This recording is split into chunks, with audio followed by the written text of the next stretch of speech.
What you can release your video audio hear me. And welcome this evening. You are listening to Dr. Margaret, Dr. Margaret and Reverend Katie. I'm always having the presumption to say my name first for some reason. But anyhow, you are listening to Dr. Margaret and Reverend Katie Speaks this evening, the day before Mother's Day. And tonight we are going to be talking about the religion through the ages and the restrictions that religion has. What is your thoughts on that, Margaret? Well, that's a biggie one for me because, I've been working on that my whole life.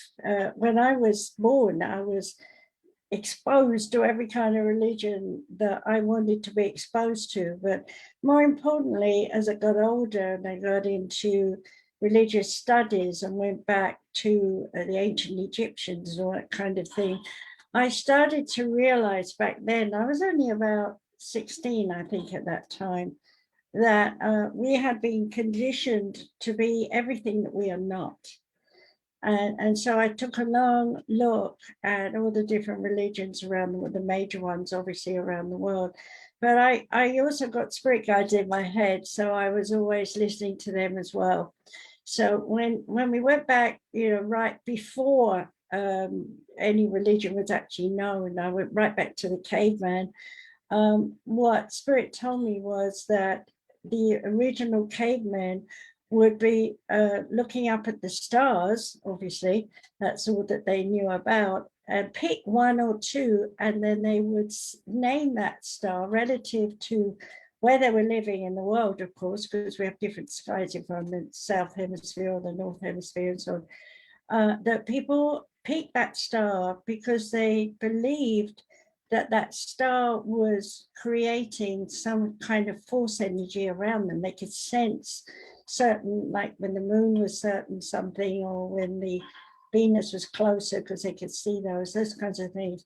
That they started to name them and give them sort of their names. We can't talk about their physical names because different religions all over the world and different languages and so on and so forth. But what they were telling me back then was that they really, really believed that if they sat quietly and silently and asked for whatever it was they needed, i.e. meat or vegetables or to move, that they could actually hear someone saying something to them because they had no religion per se that said how to do it. So they just sat down on the soil wherever they were, and just said, we need food or we need to move, whatever. And so this was the early shaman. Mm-hmm. And they would just say the spirits are spoken, literally, and listen and say we will go south or whatever it was that they needed to do. And that made sense to me, especially as I'd had Red Cloud with me since I was 7, telling me how to protect myself from the dark side and things like that. And so I was putting the pieces together, and I realized with all the other study I'd done that from that time on, once a shaman became a character that someone, this is over eons time, not in 5 minutes, that they were the ones who started to say to the people, if you want to be like me, you have to do it my way. And here we are today in metaphysics, and people are doing the same. They're saying you have to meditate this way, or you have to do something this way, or you won't get the connections. So when I said to you about, I thought we should do religions, I was really looking at how we've gone full circle from all those eons of ages ago that we can't even remember to now. Finally, how come it's taken us so long to get back to that point of I'm going to sit and meditate and look up at a star and see if I hear a voice? And people are doing that. Yeah, and not only that, I mean, you got to remember too, it's the same principle that still reigns when we talk about fourth century when the Romans came in and the Constantine was enforcing rules and develop what we now know as the rule book, or the new version of the Bible, the rules of the Roman Empire, and we're still abiding by the same thing, almost not quite down to a T, but the same principle follows. It's still a guide or a rule book or a way to live. If we look between the lines and follow the blueprint that it actually has been instilled in us since the dawn of time. So in a way, the way that we do things in modern, it's kind of like monkey see, monkey do. So if I see you, Margaret, meditating and you looking up, I'm going to do the same thing, because I'm not going to have a clue what to do and how to meditate properly if I'm not seeing something. And that's a valid point that you're saying there, how to do it. And that's what actually gave the original shaman, the idea of teaching it. And of course, if we go back in time, like Native Americans as well, and Africans, and in your country, Australians, the original Aborigines, it was all about pass it down from generation to generation and choose the one most likely to be able to be the shaman in the footsteps. So they were trained, and so still the rest of the tribes didn't know what they were doing. No, right? that exactly explains what I just said. It's if we don't know what we're doing, then we're more blind to faith than ever before, and so we're just going to follow the crowd rather than actually learn for ourselves what we need to do to get there. We're just going to follow the crowd, and that's why you see a lot of conformity within religion, a lot of restriction in religion, because we just don't know what else is out there. Well, that said, you got to remember too that, again, I was teaching this to my Egyptian students when I was in Egypt, because, we were doing the pyramids and all those things. And we actually went in real early in the middle of the night, with my party. And I won't go into the whole story, but basically when we got into the king's chamber, the things that happened in there were incredible because of the way the energy was. So here I want to say the original shamans used to find some sort of quartz, the quartz is in everything, so some kind of stone that would be like today would be our kitchen tops, something, because we use these things today in modern style. But that was the kind of stone that they would find and lay on it. And then when they're laying on it, the quartz would move the energy in the body, and then they would feel this meditation come on. And then they were able to go into a trance state and hear the voices of their guardian angels, that they were called God, and listen to them. Now, let me go over to China for a minute and say, or any of the Asian countries, how they had so many gods for different things, and it's still the same today. There's temples all over the place to different gods, and they still honor them and respect them. They still light their incense and pray to them and believe that this is the god of money, or this is the god of vegetables, or whatever it is, and they really seriously believe that when they say that prayer, their voice is heard, and so they wait for something to happen, and it doesn't happen. So going back to these original shamans who used to lay on these tables, or call them altars, and if someone said there needed to be blood spilled, it was not unusual for it to be a human. Can you imagine being a sweet 16 or thereabouts, probably 10 in those days, because babies were born much younger. The age I wouldn't put it past if they were around sort of 8 to 9 years old either, and of pure virgin. And then that would be the case, and then they would have to willingly go to wherever they're told they have to go and lay down and be killed. I saw a movie years ago when I was late teenager with mom, And there was a whole scenario of the lava coming out of the mountain, you know, all that stuff, and everybody's running. And you literally saw the lava come over the people. And, you know, I went cold when I watched that because I felt like that had happened to me in reality back then in some time. But out of that came this whole thing about knowing a shaman in his past life somewhere. And I was studying religion at that time in school. We both went to religious school, so we got all that stuff. And so then they were talking about trusting God and all of that in my class. And here I was watching this movie with my mum, and I'm thinking, a shaman tells me to run away because the mountain's angry, and I actually run away and get killed. It was like, what's this? An awful life. But on the other side of the coin, they often got the warnings at the right time, and they did move away and avoid, disasters of some kind, or move, to another land where it was better and more harvesting or whatever of what they needed. And so there was this very strong belief that the shaman was always right. So nobody doubted it. So, I came to that conclusion in that past life that I had no doubt whatsoever he was right. And I'm just running right in the wrong direction where that flow was coming, and me and many others died. And that was a horrible thing to think about, being mowed down by lava. And I still shudder about that. It's one of the most horrific things that you can think could happen to you. Think about that, scalding hot, horrible. And I'm sorry to make everybody cringe, but we've all been through those kinds of things in the name of God. Yeah. And it's God wants us. So this is why we have to die. And, Yeah.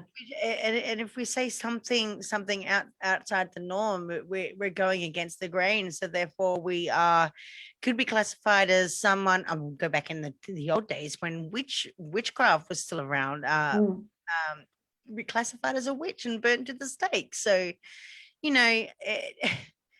It's before that, though. I mean, if you go, when we're talking about religion, and we go even going back to the Egyptians, and if we assume some of those Egyptians were aliens, and they are arriving in a time when up until then we're still very savagey, if you know what I mean. We're fighting. yeah.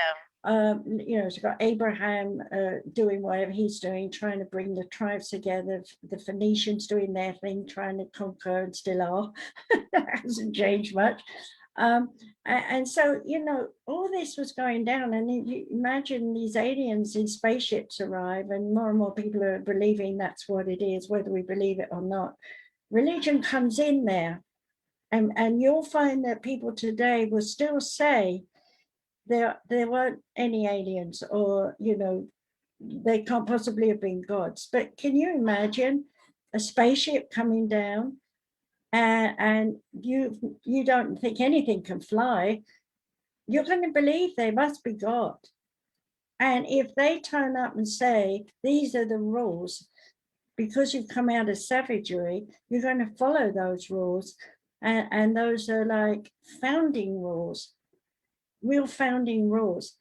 And when you look at the inscriptions on the Egyptian walls of temples and things, you see that snake, right, going up.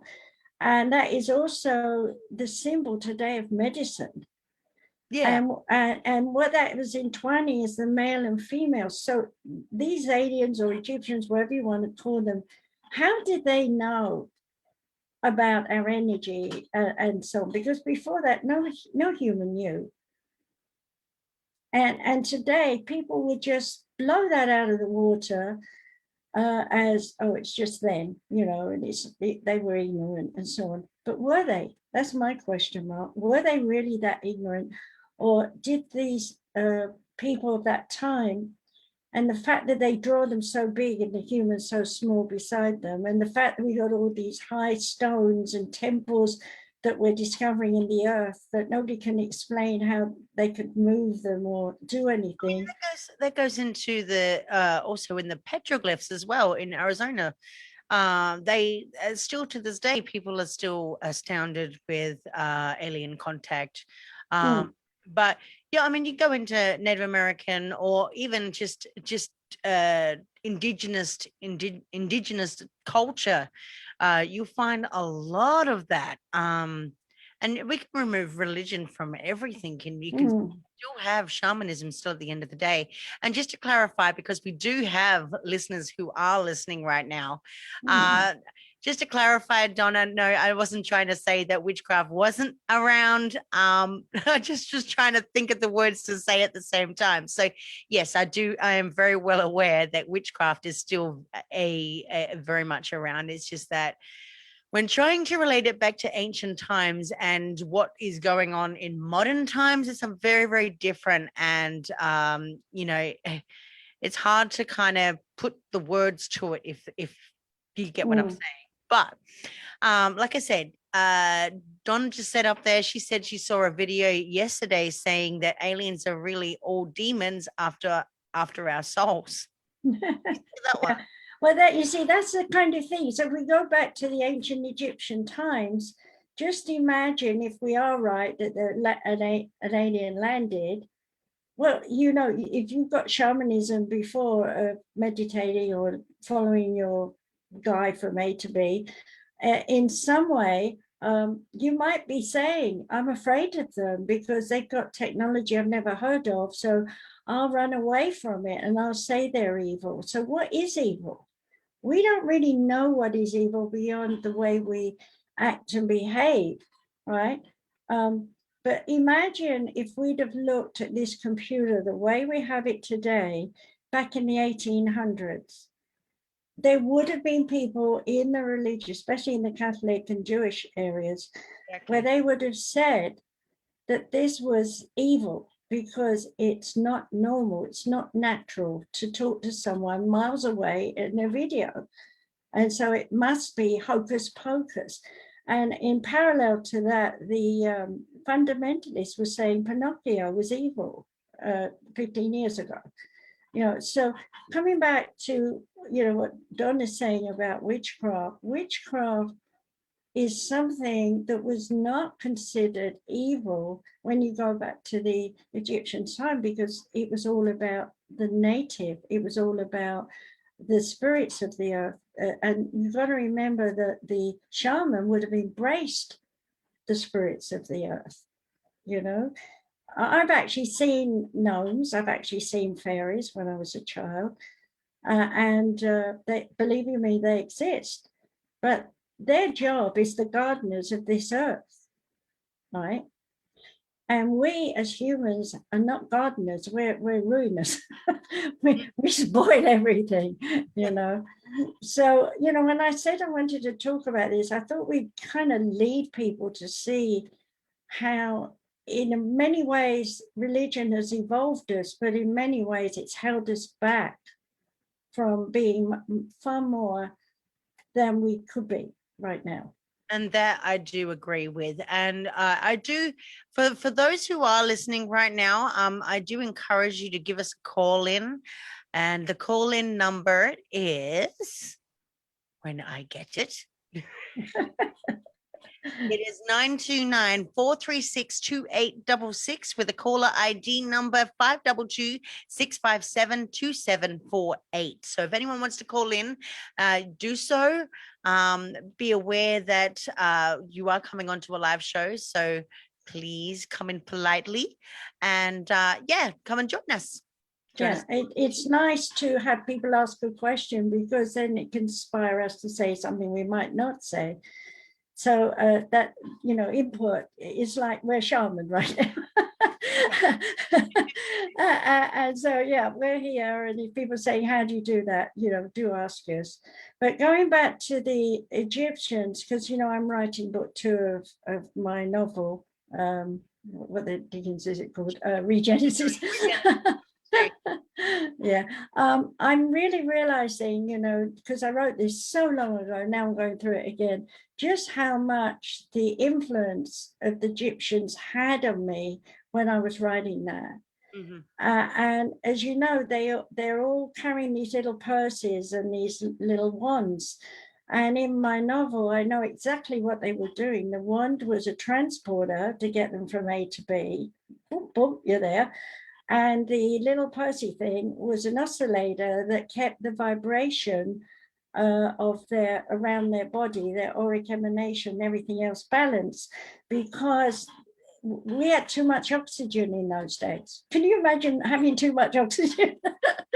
Right now we don't have enough. We got too much stuff in the atmosphere. But back in those times, you're breathing a lot of oxygen, especially if you're really big. Okay, it's going to be hard. So I had to have something to balance it. So I now know what that was. But coming back into the shaman and what I was talking about, taking these innocent babes and killing them and thinking that that's a present. And I want to say, as I've said about Abraham, when he took Isaiah up, to the mountain to make an offering, he told me he was out of balance because he hadn't heard the voice of God for so long. He thought God had forgotten him. And so the only thing he could give that was most valuable was his son. And of course, up there in the mountains are wild goats. So he was able to find one and, he came back to his normal sense and didn't kill his son. But the bottom line, think about that. That's how they thought back then. They got to make a sacrifice. Can you imagine taking your baby today and saying, okay, God hasn't talked to me yet, I'm going to kill you. I mean, it was just so naive and so senseless. And yet to the rational mind, that was normal. And here we are today, and the priest says to, say, a Catholic, if you don't go to confession, God won't love you. Okay. Yeah. You see, I went to seminary school back in 2012, and my theology, because I did I minored in psychology, sociology, and religious theology, and so when I did the religious theology, being that it was a seminary, I'm thinking, okay, we're going to be following Christian principle and all that kind of stuff. And when my lecturer comes up, and God bless him, he's a beautiful man. He's like, gets up on the whiteboard and he's drawing a picture, and then he says, hold up this piece of paper.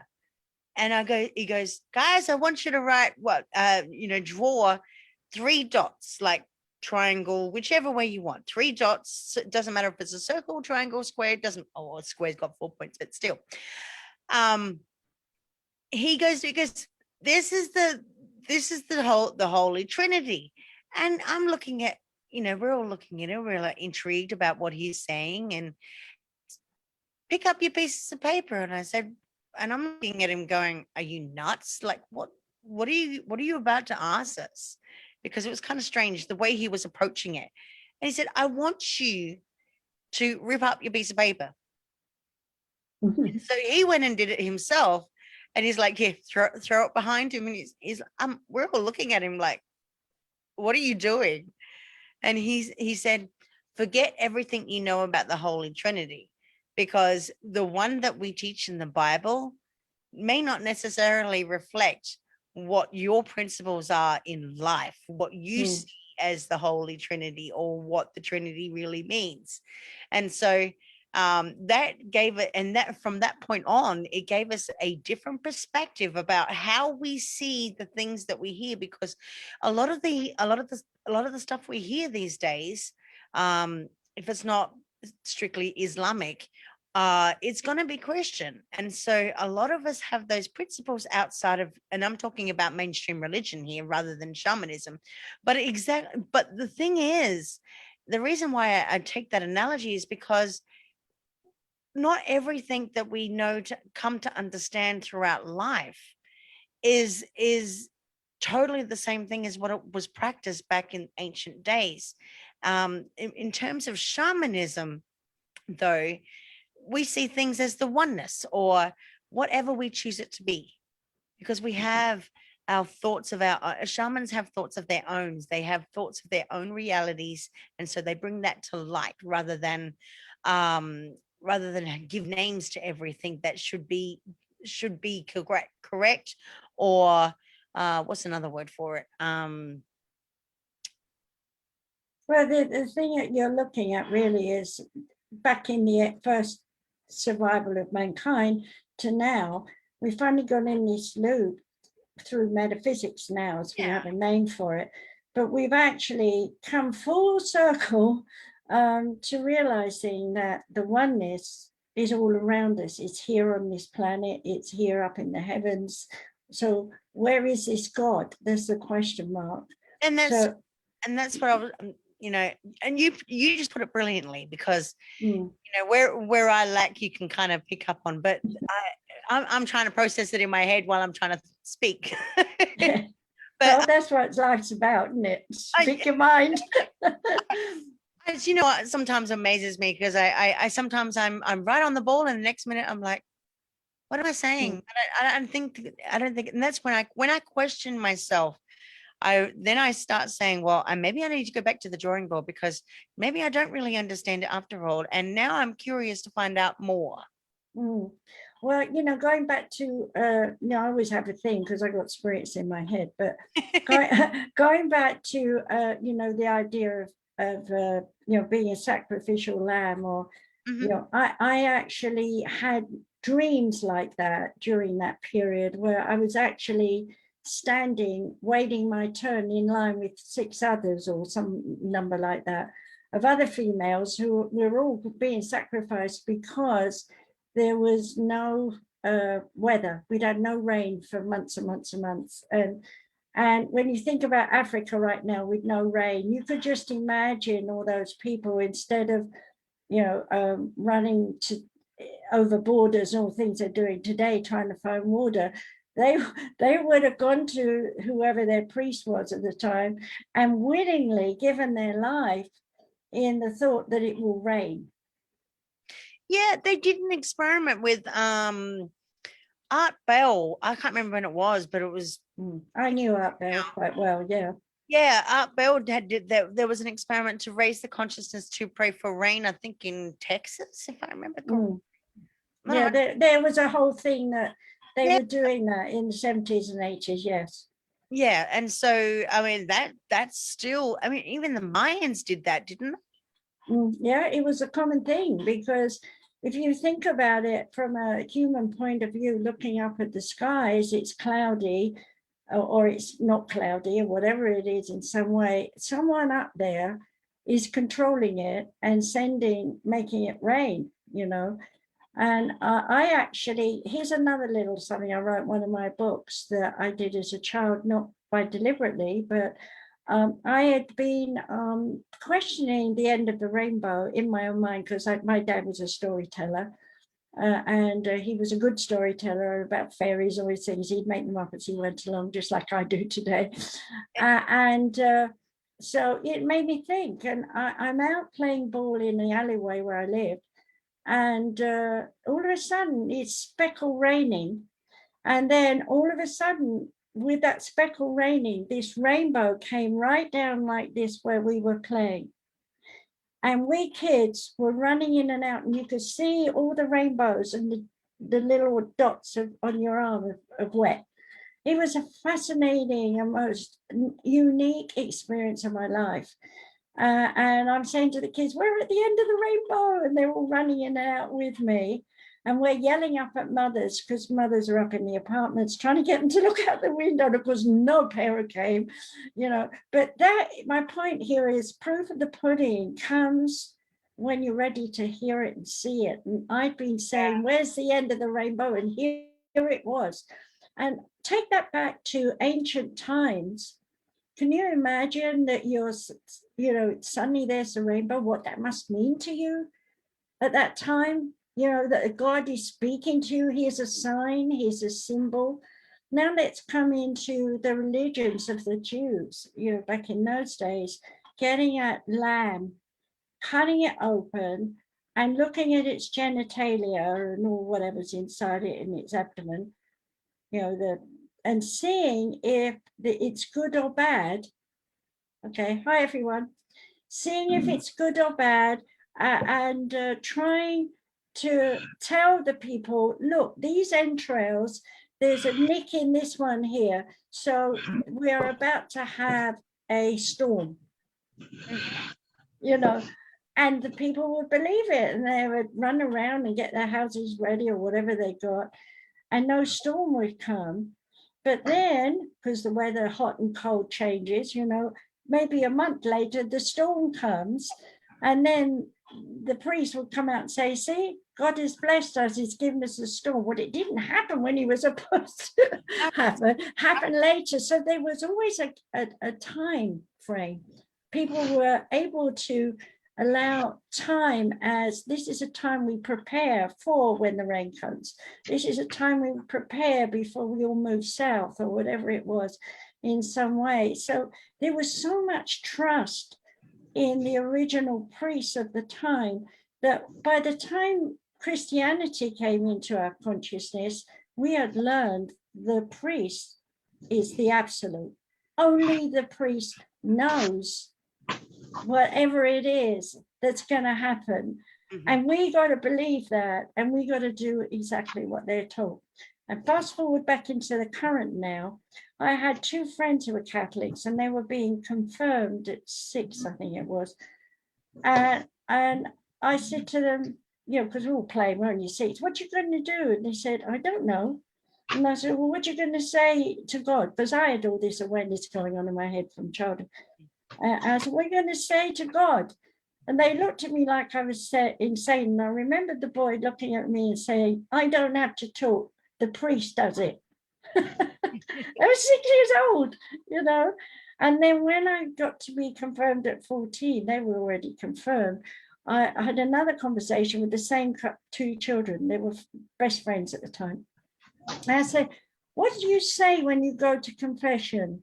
And he said, I don't tell them anything. So I said, well, you go in there, you got to say something. What do you say? So I'll make up a lie.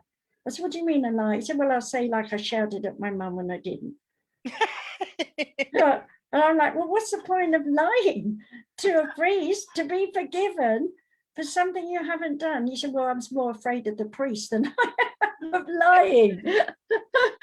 So, this is the kind of thing that woke me up to what is going on with the religions of the world. And I was about 10, 12, somewhere around that age. I went to every church I could find. There was even a couple of very low-key, new agey things that were in my town where they did meditation and things like that, new age stuff. But I was not allowed in because I was 10. See, there was still some reason.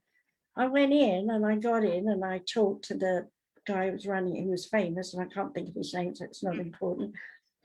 But he wouldn't let me come back. No, you're too young. You can't learn this thing. Now, the thing is today, look at all these kids that are being born that are psychic at 2. And they're coming up to people and telling people what God's saying to them. Mm-hmm. Yeah. So when we go back, why can't we give them credit back to those ancient times that intuitive, instinctive abilities were very uppermost, because we didn't have complications of rules and regulations. We had survival mode. We were trusting in whoever the force of the oneness is, and we were trusting one individual to lead us to go hither and thither to do whatever. It worked for thousands of years. And then these aliens, in quote, whoever they were, turn up and give us rules. And then maybe their rules were wonderful. We can't really say for the time, but we took those and then we made them rigid. Yeah. And when you look at every religion, so it's like saying, we know we can go to the moon now, right? So we can get in a rocket, we got fuel, we can go up there and jump around like bunny rabbits on, in the atmosphere and so on. And now we know about the moon, it's not cheese. Right?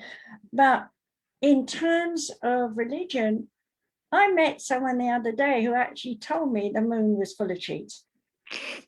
They actually told me. I was like, what?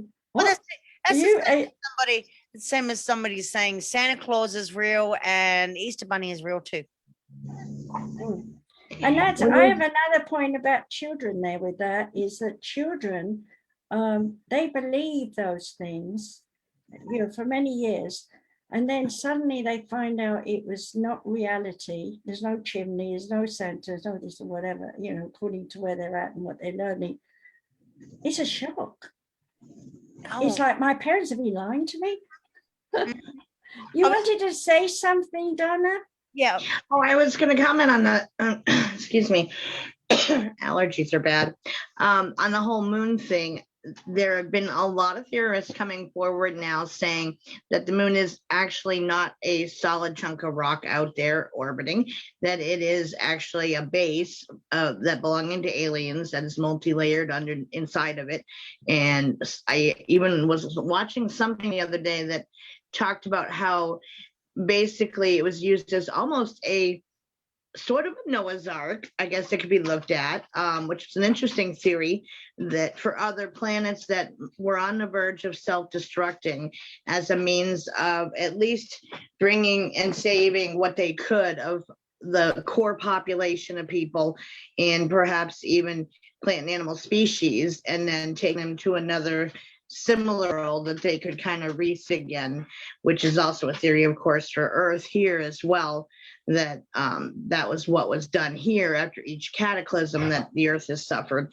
And so I just thought that was kind of interesting concept, how even like that idea of Noah's Ark is passing through even ancient alien theorists, and even like the whole thing I was mentioning in chat before about the how aliens are that they're demons and they're there to get our souls.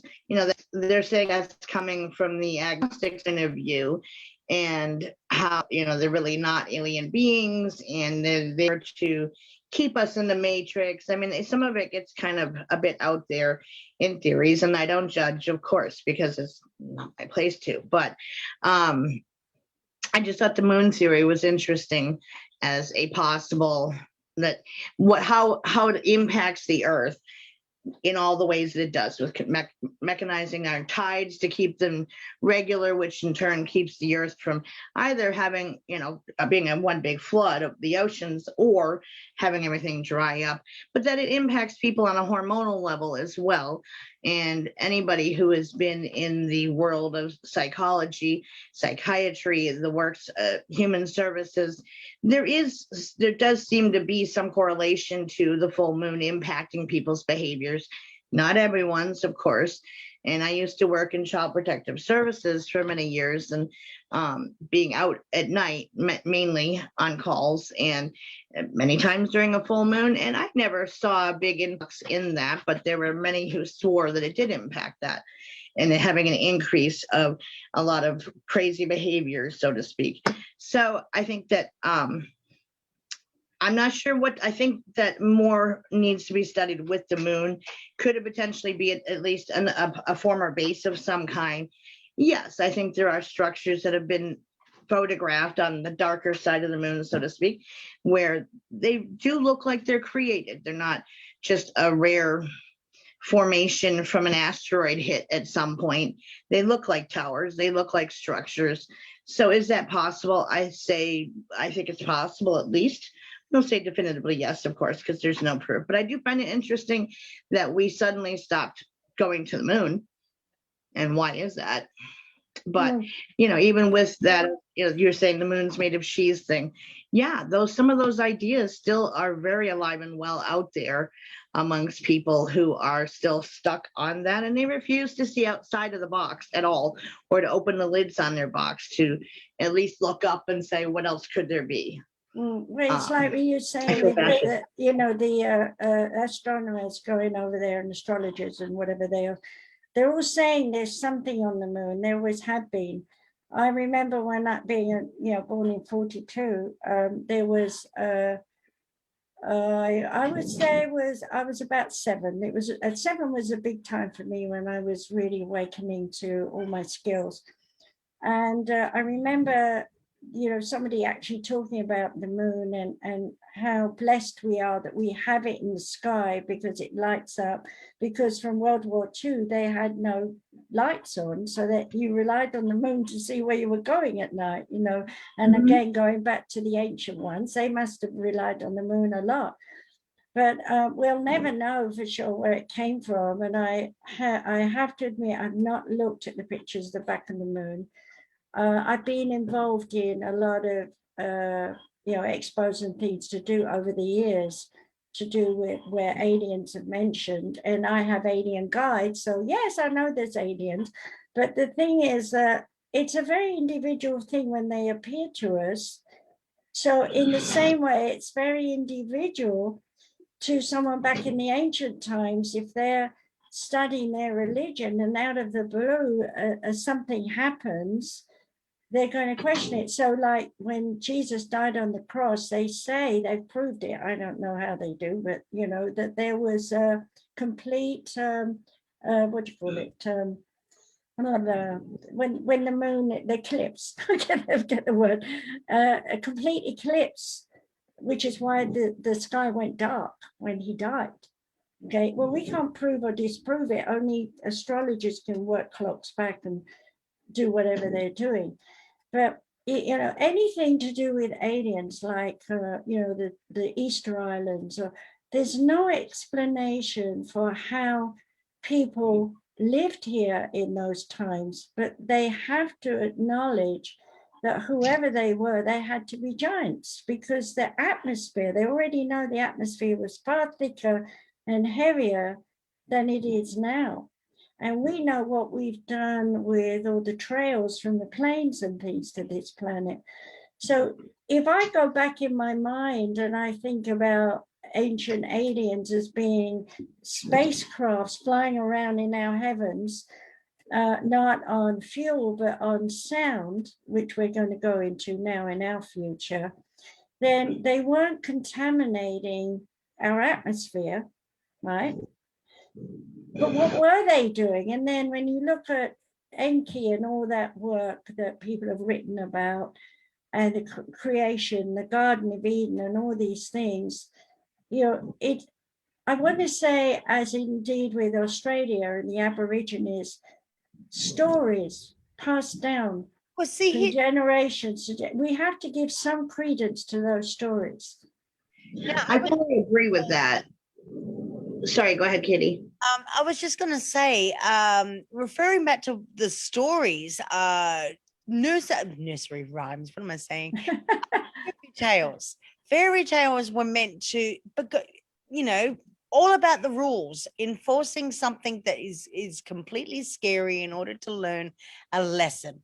Fairy tales were written just like that. So if we were to translate that into what the story was actually about, we could possibly say that, yeah, it was a form of control, the restriction in itself. I think we've always had control. There's always, in terms of psychology and psychiatry, no matter how nomadic we are, no matter how we live or times of where we live, there's always some people are leaders and there's always some people are followers. And there's always on either side of the coin, as it were, who made us. And so we're constantly looking for answers. And, one of the things Spirit told me when I was very young, and I didn't even understand the word, but it gave it to me longer, it's shortened now to biogenetic. But they used to say biologically engineered, there was 3 words, biologically engineered superhuman beings was what they told me we were when I was young. And I didn't understand superhuman beings until much later, when I realized we are, the minute we know a little bit of info, we go in search of a little bit more of that info. So when you were talking, Donna, about the moon, and it could be a spaceship up there, or, that must be a hell of a lot of years for a spaceship to sit there, number one. Absolutely. And it's too big. And so, if it is something that they built up there, it would have taken eons of ages to build it. Mm-hmm. It would have not been while this earth was still humanoid, had to be way before there was anybody here. So maybe they're the ones who made us. Maybe they're the ones who came down and gave us some I thought it was rules. interesting, the comparison to Noah's Ark with it, that the idea of that, except on a universal level with alien travelers and, you know, kind of playing the rescuers to other civilizations and kind of saving them, so to speak, and how that I think lines could be drawn in comparison to how certain religious sects see their God, their view of God as being of, you know, doing something similar to that. But by the same token, like for my show that I do on Soma Fusion, my audience picks the topics. And as an aside, I minored in archaeology in college, and that's always been a love of mine. And I've always said in another life of mine, that's what I would have been doing for a living. And I love when I suggest a topic regarding unexplained archaeology to my audience, and they choose it, and I get to go really delve into the topic further. And there are innumerable structures that are still in existence, at least partially today, that even today we can't replicate. We don't have the technology on hand now to be able to move stones of that weight and size, or to cut them as precisely. And they certainly didn't have that back in the Stone Age days, or even the Iron Age, where, you know, hammer and chisel was the extent of the tools essentially. And you can't even put a piece of paper in between the blocks and they still hold. And they're global. And during those types of shows, I have, you know, you were talking before about your guides, and my audience is familiar with him. I call him kind of like my sub guide. He's part of my spiritual team, but he's not full-fledged spirit guide, but he's had innumerable lives. He's working on becoming a teacher. So he's kind of has to adhere to the rules that my actual guides give him to, of what he can say or answer for me. But overall, he's been a plethora of information. He's always there to answer whatever I ask.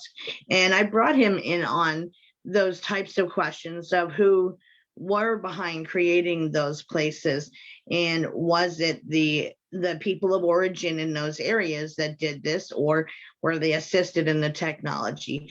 And he has named different races of aliens that were involved in that. And I do find that valid because of the fact that even today we don't have that technology in our power today to move those and build those types of structures with that amount of accuracy, without even the use of mortar or so forth to help out with that, or total destruction of the environment to be able to get those big size blocks or the Easter Island heads or whatever it has to do with to those locations without completely destroying the environment and doing so to bring in heavy equipment and so forth.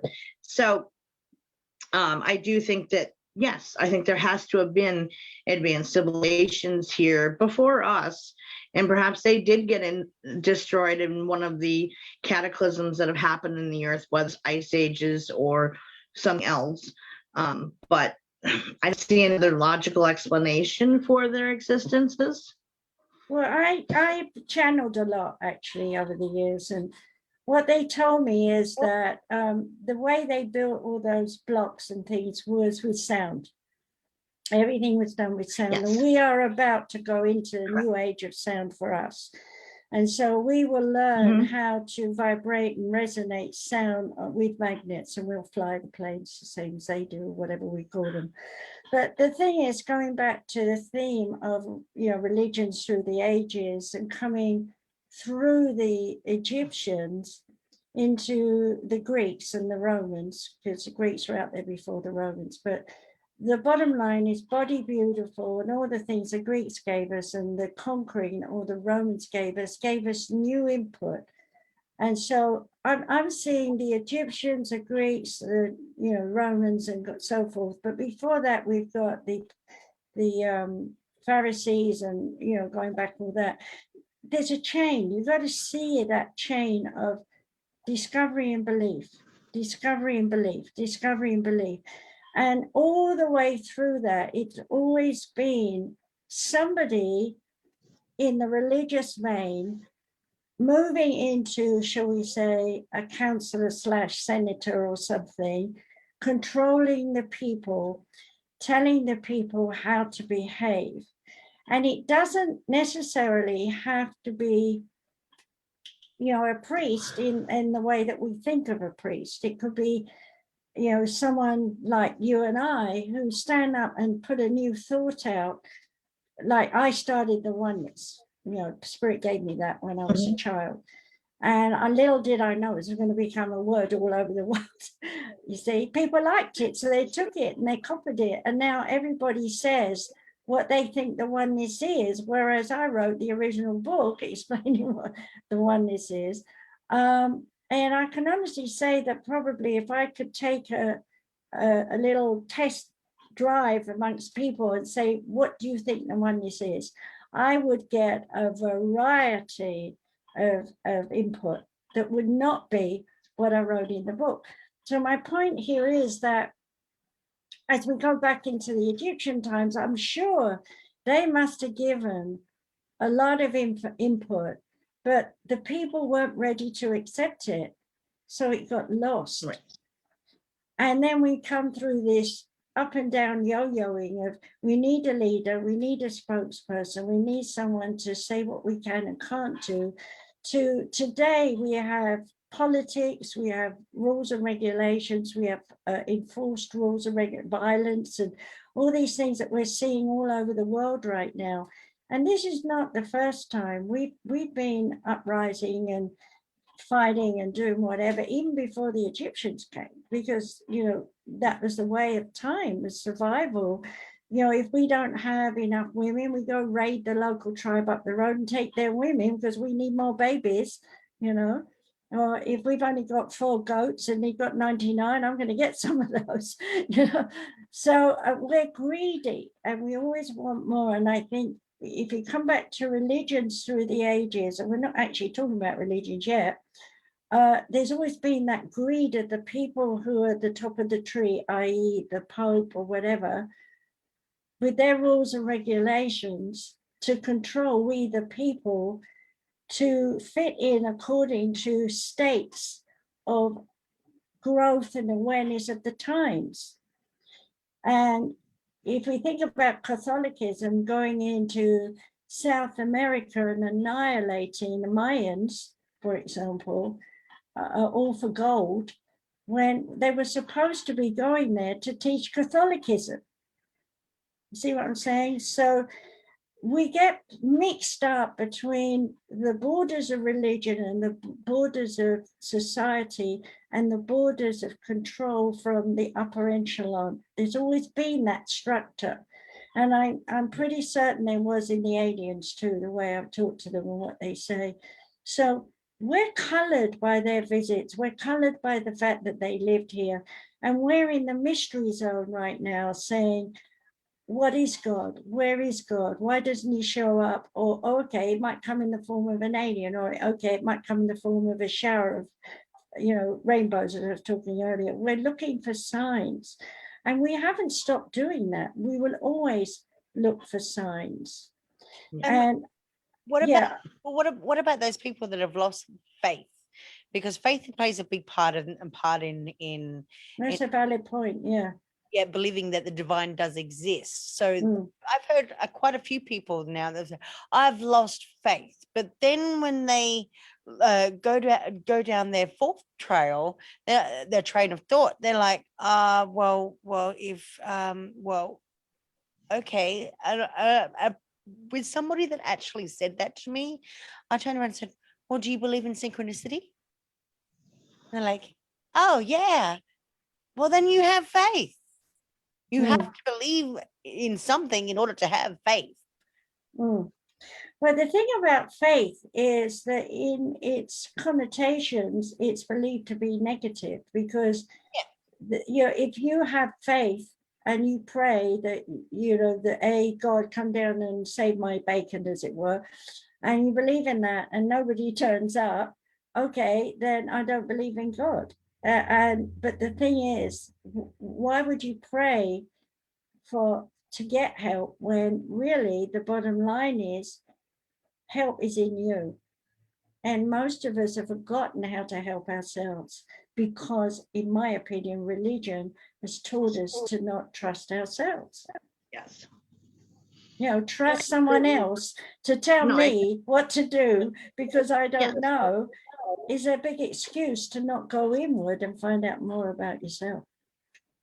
But even those who have lost faith in their hour of need, so to speak, that's the first thing they do is try to bargain. And if you help me now, then in some way that's proving to me then you then exist, but I will do this in return. And once everything's okay again, then they kind of forget that they said that they were going to follow through and do what they were going to do because it was a very much in the moment thing. And no, I completely agree that, religion has taught that over reliance on those who are in power and control and whatever station and whatever religion that we're talking about globally.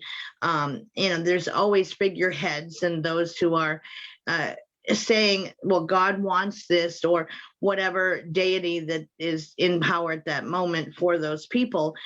You have to give this or do this in order for this to happen for you. And if you don't, well, then the earth is going to have some major calamity and it's all going to be your fault. So don't trust yourself and you've got to completely follow what they say, or, you're going to have disastrous results. But a lot of those leaders in whatever culture have always ended up overusing the authority granted to them as leaders, and it does end up turning personal and greedy for themselves, and it becomes a power to control others, not having power with but power over. And that's where everything kind of goes to pot. Yeah, well, what about let's go back into the Buddhist thing. The Buddha believes you walk the middle road. You must embrace the light and the dark. But if we go into the Hindu thing, we've got records of wars, and the Germans have got that too. They've got all the paperwork. Wars going on, and they're flying in carpets, right? Because obviously back in those days, they didn't know about spaceships, so they used a carpet as an analogy. So here's, pictures of carpets floating around the sky with bombs and, explosions of light and things going across the famous paintings. And that is the way most people back in the old times would describe what was going on with them, was either through paintings or etchings on walls or models like, that they find in tombs and things.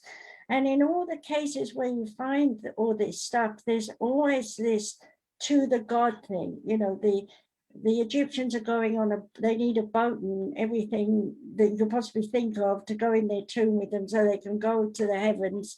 Well, the boat is a symbol of a flying machine in those days because it didn't know anything different, right?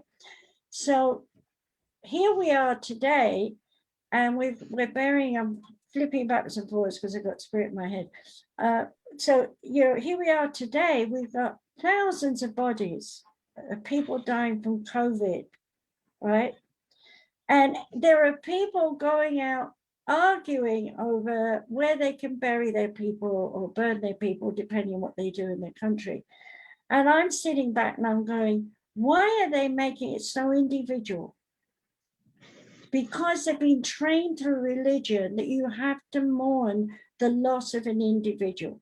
What we should be doing, in my opinion, and probably a lot of people are going, me when I say this, there is nothing wrong in having a mass grave, provided it's done with diligence, reserve, honor, respect, and love. And there's nothing to stop a Jewish, a Catholic, a Buddhist, or whatever, of all saying their prayers. And I will say this, that when they did the funeral for Diane, they brought the religions of the world to the great cathedral in London, and every one of those ministers was invited, whatever their religion was, to give their talk. And their talk was always coming back to, this was a woman who went around the world and left a mark, and it was a glorious mark, okay? And we can all do the same. If we come together, if we realize that religion is just a way that we've evolved through growth through the ages, then we can begin to understand that no religion is greater or lesser than another. These spirit guides will go on in my head forever, so interrupt, but they are just saying now, recognize that even the Muslim, if you study the book, it has taken every other religion, and what Muhammad was doing was saying, what is the whole point of their book is to say, what is the point of all these great leaders have gone before? How do you process that yourself? And if you're truly a Muslim who really knows, you know, everything about the book, then you are going to question yourself before you make your choices. The fact that we had ISIS, they were off the wall. That is like saying we have the fundamentalists who just went out and said, no more kids are going to get Pinocchio. You know, it's an evil book. You know, there's always going to be the dark and the light in us, and there's always going to be the dark and the light in religion, unless we stop competing. Yes. What do you think? How would you bring all these religions together? I would have a big conference. I call it the one unity consciousness. I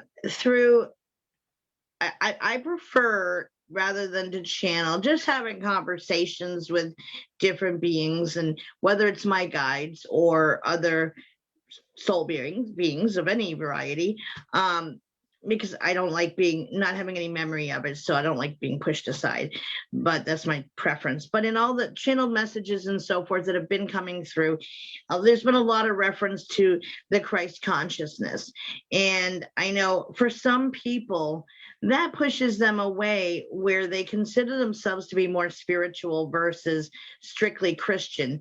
And I don't think there's anything wrong with perceiving oneself as that.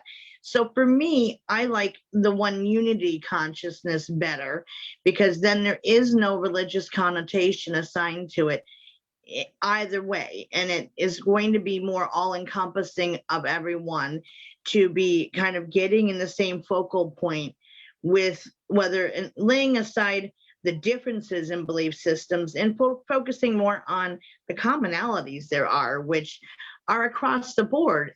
Every major religion has the same core principles at their core, and humans have kind of polluted the original message that it was brought in to be. But I think the unity consciousness is more all-encompassing, no matter what your background, your foundation of beliefs are, or what you may have evolved your beliefs to be. For me, and for those who I've spoken to about it, they think that they kind of agree with that way people aren't going to be pushed away who may not consider themselves as being Christian. And I had somebody confront me once during a show I did, where I was reading a passage that was a channeled message, and it had referenced the Christ consciousness. And they're like, oh, what's up with that, Donna? I thought you were this. And I'm like, whoa. This is not even my words. I messaged, or I said that at the beginning, that this is where this came from, and this is who it came through. So first of all, put the brakes on. And secondly, it's an idea that's behind it. But so after that show, I got thinking about it. And I do think that the one unity consciousness is more, I think, encompassing is a good way of phrasing it. I think you brought up a valid point there that I want to jump on, which is words. Christ, if you get into the original language, it isn't Christian. They took a word that is Latin, okay? It's like my family crest is vigilante et hardi, which is Latin, which means watchful and strong on my family side, on my father's side. Now, Christ or Christos was meaning the one who leads, as far as I recall. I could be wrong, but I'm trying to remember. I don't remember much Latin. But, you know, my point though behind this is that we tend to, like, I made up a word and gave it to someone, and it's now become a word. They were doing healing, and they were doing it with sound, but they didn't know. And I gave them, of course, I'll probably not think of it right now when I'm trying to, what's his name, Marconi and radionics, and I put it together and I said Marconics, call it Marconics. And I forgot all about it. And it was about 2 years later, I went online and sure enough, Marconics, all sorts of people, it has spread already. And I just made up that word from spirit, so I thought. And I don't even use it myself, even though I do that work, you know, because I know how to create the sound. I mean, it must resonate with people for it to have caught on like that. Exactly. So. Yeah, but I made it from Marconi and radionics. You know? So put these two words together. I literally made it up, you know. And the same with the oneness. I didn't make it up. God spoke to me and said, you are, you know, that I was going to be a healer and so on. I'm not going to tell thing. It's in my book, My Journey into Oneness. But I said, who are you? He said, I am the one. And I said, what is the one? He said, all that is. And I said, what is all that is? And then he said, oneness. And that's how I got it. And I was 5 years old.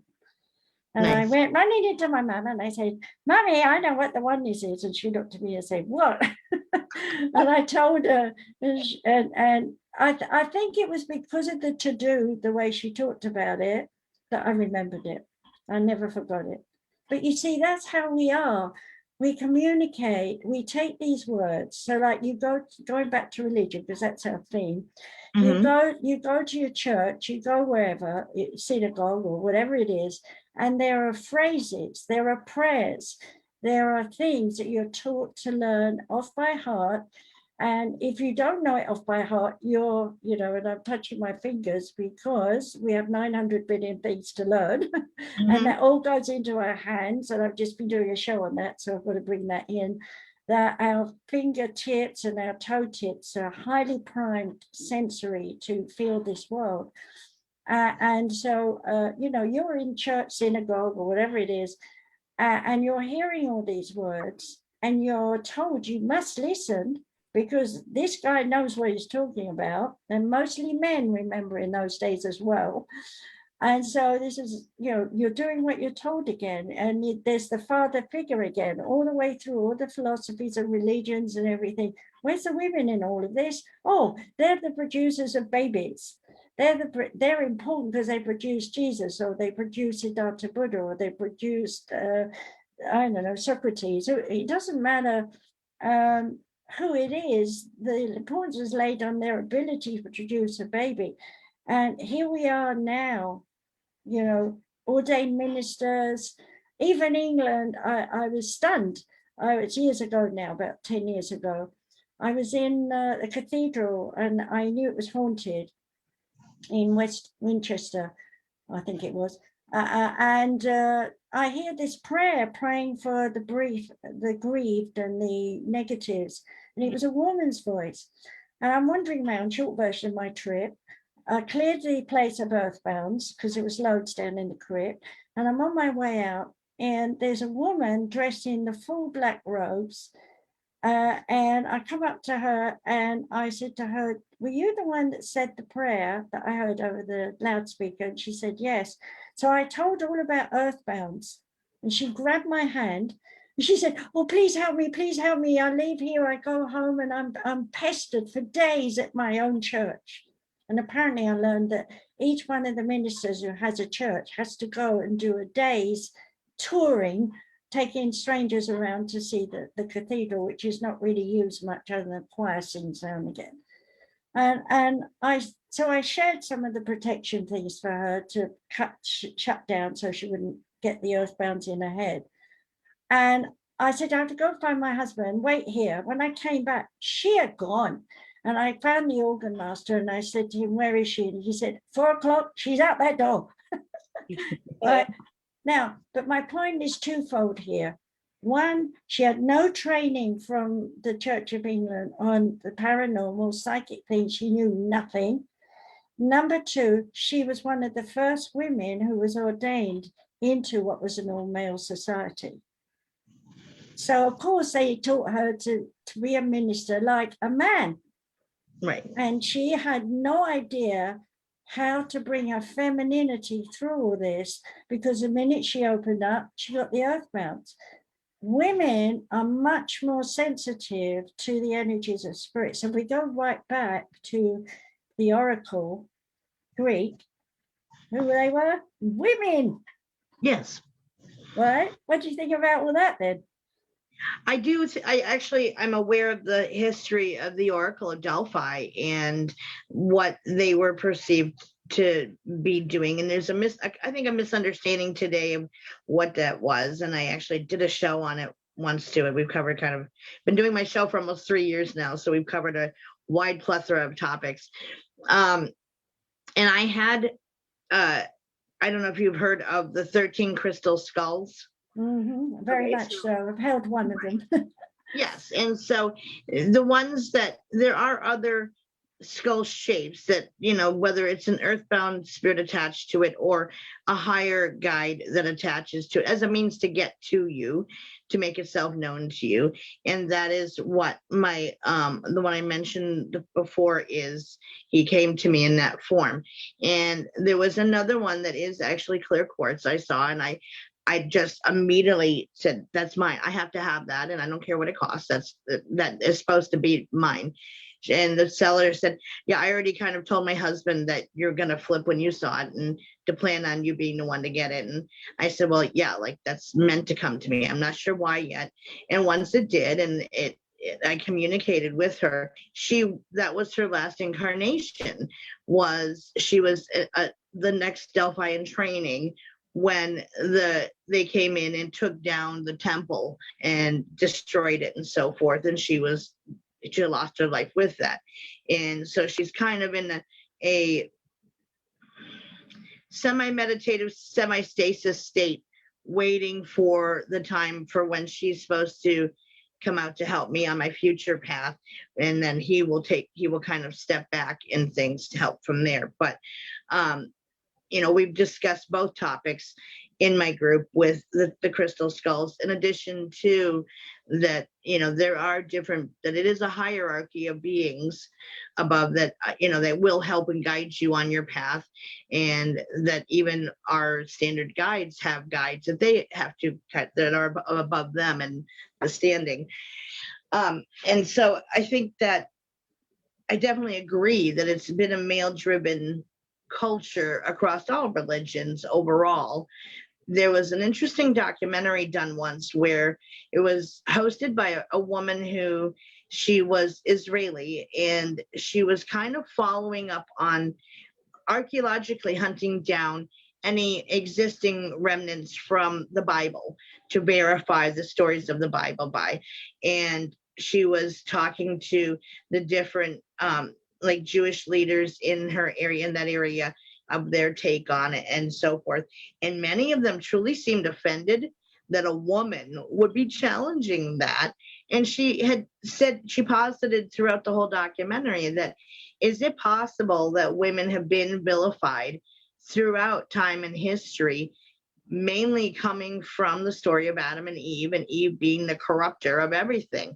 And that really left me thinking that, yeah, I think that especially within the Christian faith, that has been a thing, to where women are seen as, these sexualized beings that are there to take man away from his path, so that she is meant to be subservient to him, and that has even crossed other cultures.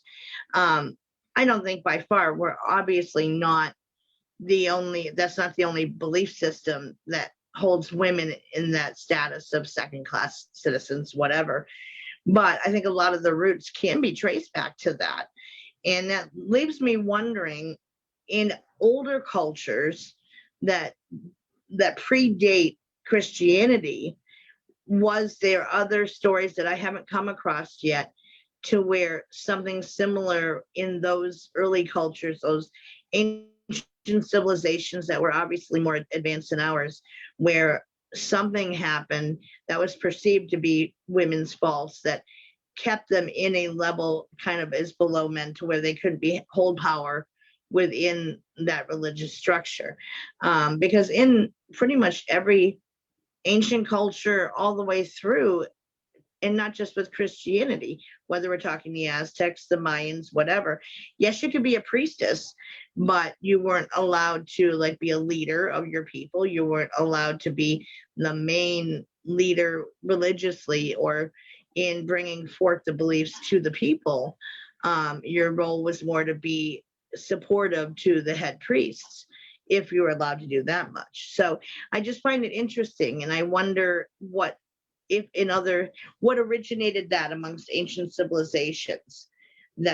Is Christianity really the beginnings of a belief system that women caused the downfall of everything and the loss of Eden? Is there something from the ancient world that we haven't either unearthed yet, or that can have a direct correlation to women not being allowed to hold many of those positions in most religious studies? Well, I could answer 101 things there. First of all, short version, I actually bought a crystal skull, a little one, yay big, and I actually sat with it and I put my energy into it, who I am, what I'm doing, and so on and so forth. And I gave it as a test trial to one of my very, very psychic students. And I didn't tell her anything. I just said, here's a skull, see what you can pick up. And I had great hopes, and she did fulfill my hopes, because she sat there for a while and then she started saying some of the things she was picking up. And then all of a sudden she went, this is you. You've put you in this skull. And I said, yes.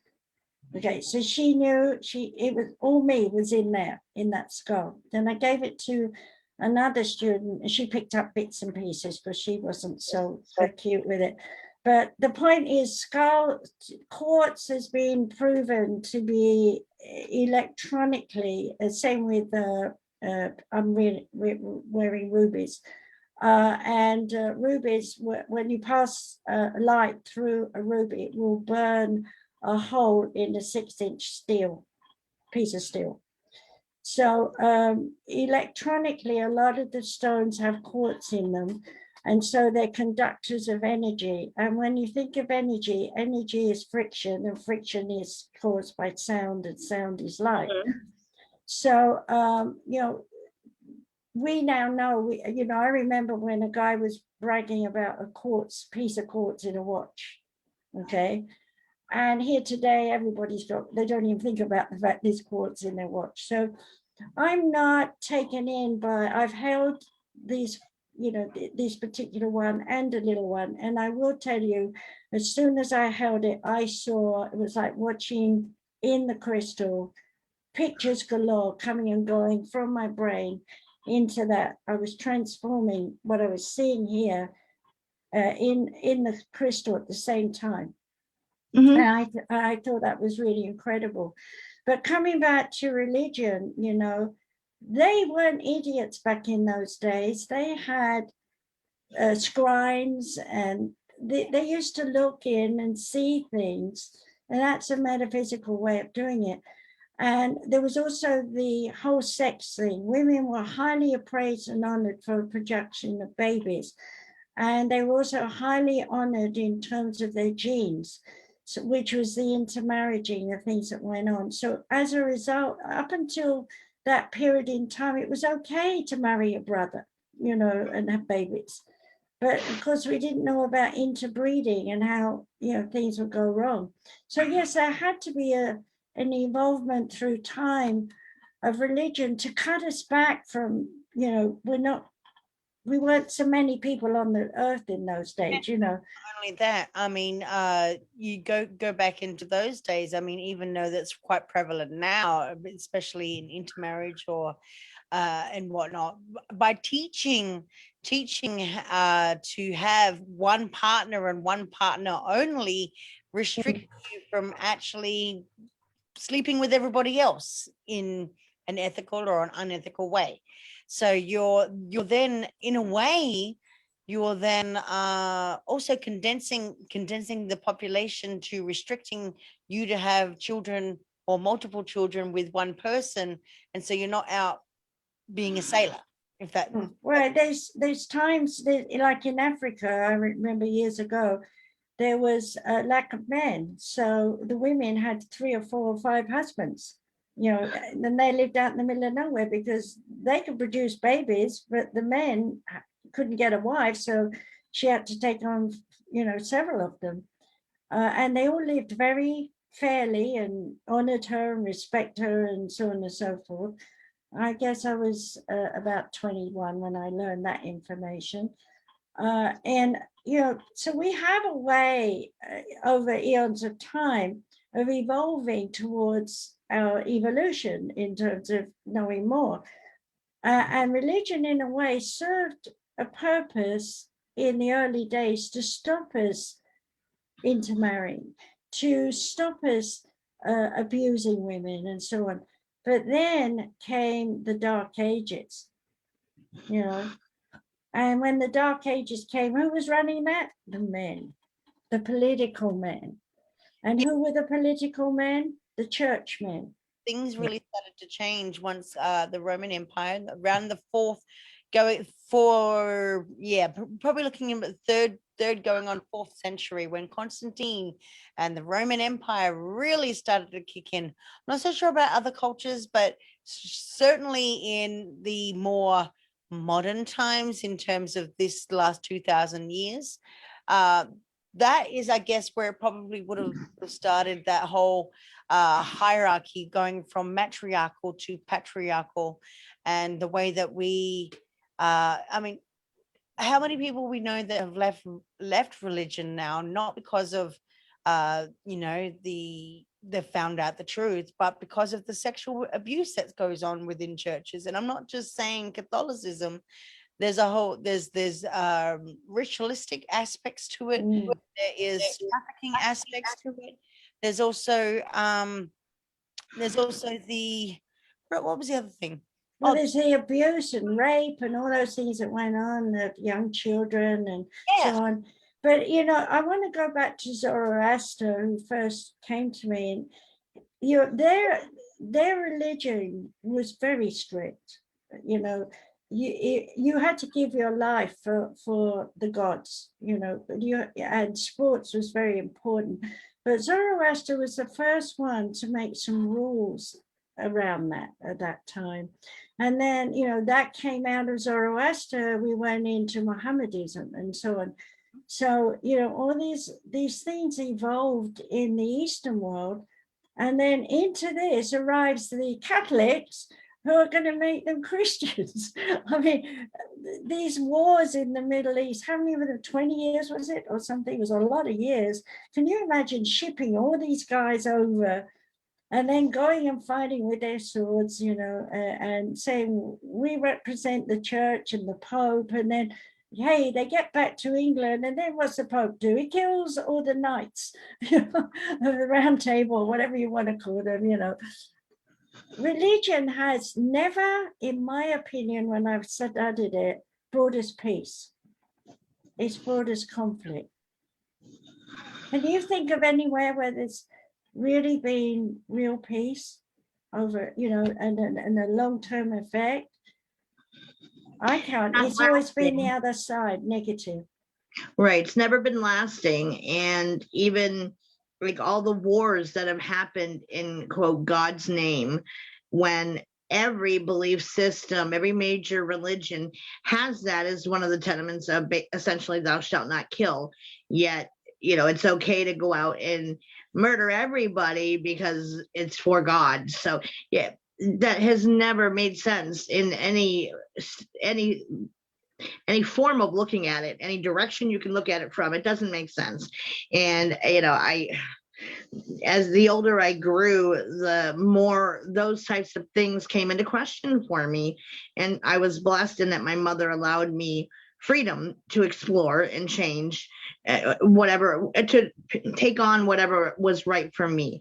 Mm-hmm. Yes, she had us in the church up until a certain age. And then I had an event happen within a church that as a child, I threw myself into 150% in every possible way the kid can. And my pastor was so beloved to me, and I just admired him to no ends, and came home to find him chasing my mother around our dining room table, and not in a playful way. We'll put it that way. And he was married, and his kids were, I was always over at his house playing with his children, and his daughter was one of my best friends. And, it was like, how can you as a family man stand up there preaching these things every week, and then as soon as you think no one's watching, you're going to conduct yourself that way?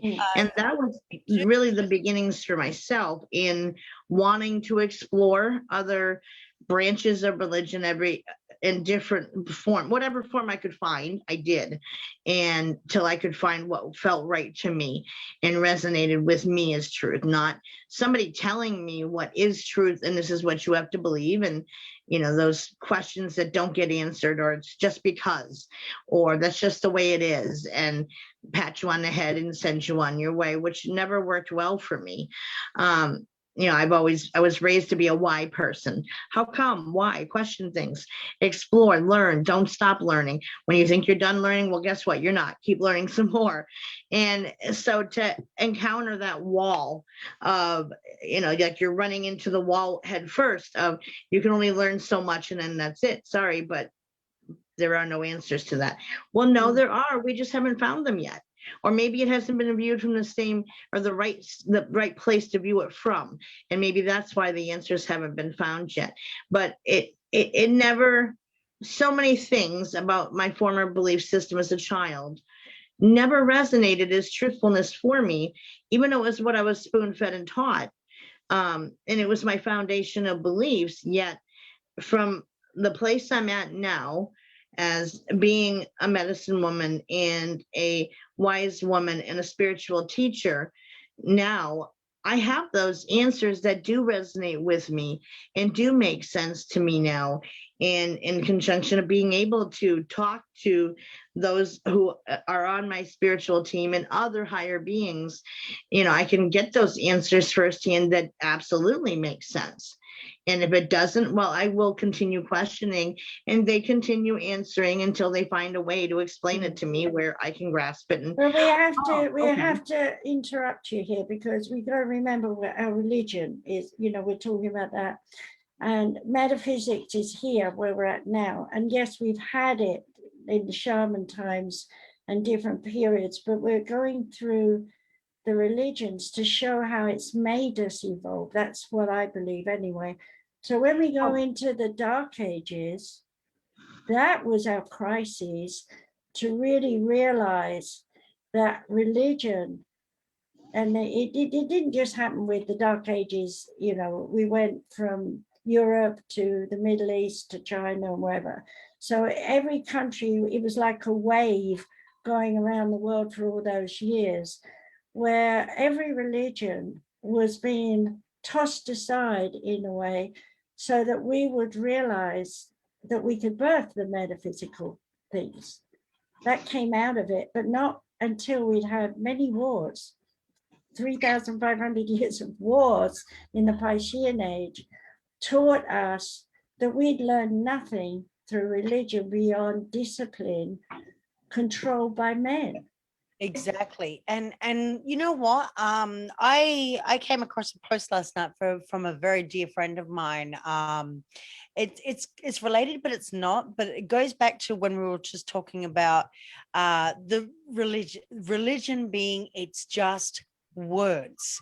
And anyway, this post was from Sadhguru.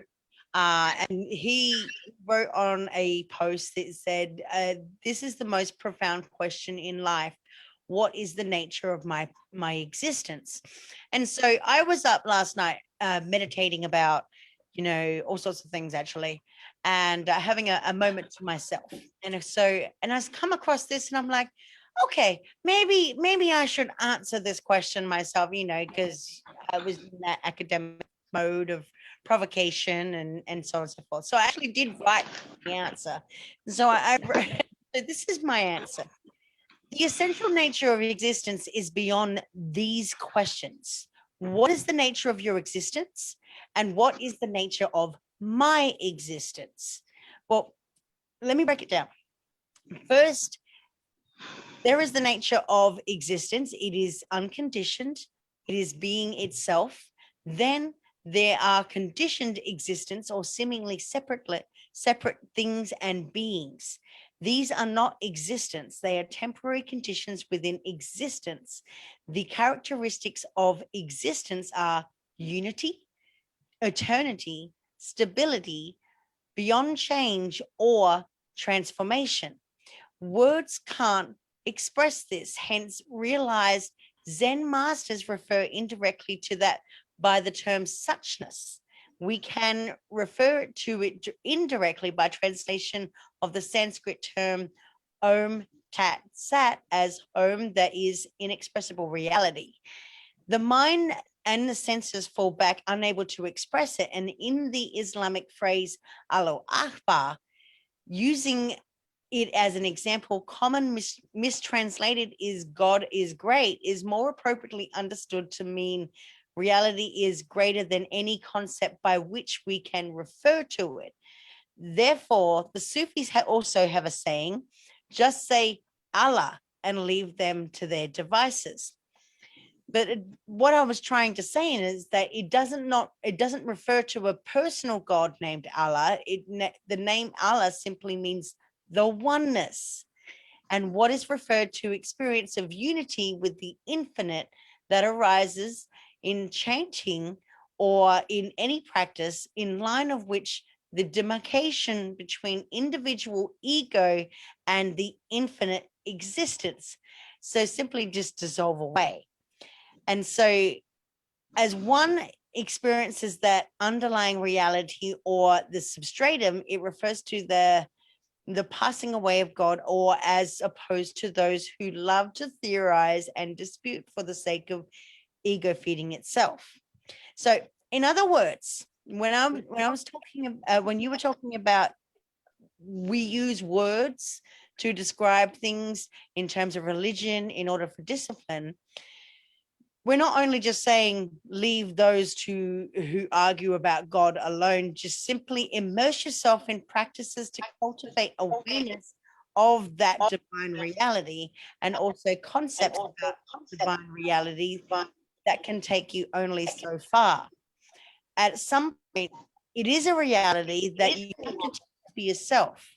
So the question here, and this is in regards to what I answered last night, is it best to stop wasting time with trivialities such as this and get down to the business of tracing your source of existence through direct experience? So you just read out your channeled bit of work, which I agree with 100%. I don't want to add to it. But I don't think we need to add. I think you said it in a nutshell. But for the average, we're echoing now. I don't know why, but I can hear you echoing and me. But what I was going to say is it will go on, but that's the way we learn. We have to have, it's like the marconics I was talking about. We needed a name for that to fly. Otherwise, who would know what it is? So we go through these stages of naming things so that we can master it. And then when we've mastered it, someone else comes along and adds a bit, and now it's changed and it becomes something else. And, going back to Zoroaster, who was teaching me in the early years of my life, it was very much from his point of view, more like, this is the way, this is the oneness, this is how it is. And then I get Socrates come into my mind, and he's teaching me everything has a pattern, right? And he did that with, as I mentioned in my life story, my journey to oneness, I was sitting over an ant nest and they were all crawling over me. So of course I wanted to get up and move away. And he said, no, stay. And then he showed me by my building up my energy, the ants all crawled off me. Because I wasn't attractive anymore to them. But then he talked to me about how everyone in that nest has a job. Like there's some ants that take care of the queen, there's some ants that take care of the eggs, there's some ants who take care of the waste product, there's some ants that take foraging for food, and so on, you know, and there's a whole ant world underneath there. And I tell you, it was a long while before I actually saw an ant farm when my kids were much bigger, you know, and older. Came home and it was like, what's that? You know? But it was very informative because it clicked in with Socrates from all those years ago. And my point of mentioning this is we are ants. Yeah. No matter what you think about it, we're ants. We go out, we forage, and we support one another, and we fight because we don't agree. Like ants fight, you know. And I got it, you know, all those years ago when I had my family and we were all fighting as well. You know, but you learn the hard way. This doesn't work. And you come back to that center in self and you look at all the philosophy, all the theology, and all the spirituality, and all the guardian angels, whatever it is that you've been talking to. And it still comes back to the individual. What do you believe? That's why I specifically said, you know, we're going to remove that trivial pursuit in order to find out that what is underneath it. What is a real core experience? It's your personal experience, yeah. And I could sit with you and say my experience is that, and you could identify with my experience, but it's not the same for you. No. Because you have different emotions about it, you have different body language about it, you have different expressions on your face about it, whatever it goes on. And we read all this all the time when we're talking. And you've only got to get one little glimmer in the eye of like, what, you know, suddenly, oh, she doesn't believe what I believe. I've got to now defend what I believe. And I've got to really throw it out there. This is the authority. I'm the authority. You know, and I see that all the time with religion. So that's why I chose this topic, because we are coming out of the Piscean age. Remember, I did that 2-hour thing on the great Piscean age and the great Aquarian age. And we're just in that Aquarian age. And the Piscean age was about battling for our will to survive and to grow through that will, to understand that for all the pushing and shoving and whatever, the ultimate thing is to surrender to self. And here we are on the beginning of the metaphysical age of who am I? Why am I here? What am I doing? I mean, people call me all the time. I want to know my past life. But it's not. You got to be here now. Not the past life, not an alien on another planet. I mean, I've been given a lot of my past lives, but I can see why, because that made me the teacher I am today. But what I actually did in those lives is not important. It's what I learned from that life that I teach in this life. And that's what we all should be doing. And so now I'm going to jump in the deep end. Black is the big thing. White is not the big thing. Well, hey, the light and dark is black and dark, you know. And so why are we making a big thing about our colors? It's not about our colors. It's about what's inside us, how we mix the dark and the light within us. No, because we're looking for separateness. That's what people are seeking it, because we want to define ourselves. But when we define ourselves, we're not looking within. And so we're looking for external validation to what we assume us to be. So therefore, we have to call us, label and identify with ourselves to be I'm part of this. It doesn't matter whether you are or you aren't. It's I've got to identify myself to be, oh, I'm part of this alien race, or I'm part of this group, or I'm black, or I'm white, I'm part of this culture, I'm part of it's okay, good and well, to be a part of it, but are you truly identifying yourself, your inner self, with what is there? Because I can turn around and I can say, hey, yeah, I'm white. But I don't say. I had to joke with you. You look so white right now on the screen. Yeah. point taken. That was payback. She's got bright lights on. But no, I can turn around and say, hey, yeah, I'm white. But at the end of the day, if I look back and I say, hey, but I identify with my ancestry, and my ancestry is not entirely white. So does that mean that I'm black? But now you might be offended with me saying that, because what you see through your lens is not the same as what my perception. So therefore, it can get really twisted. And that is why we have division. It's because we cannot see or come to some consensus about the different, trial and tribulation through adversity, right?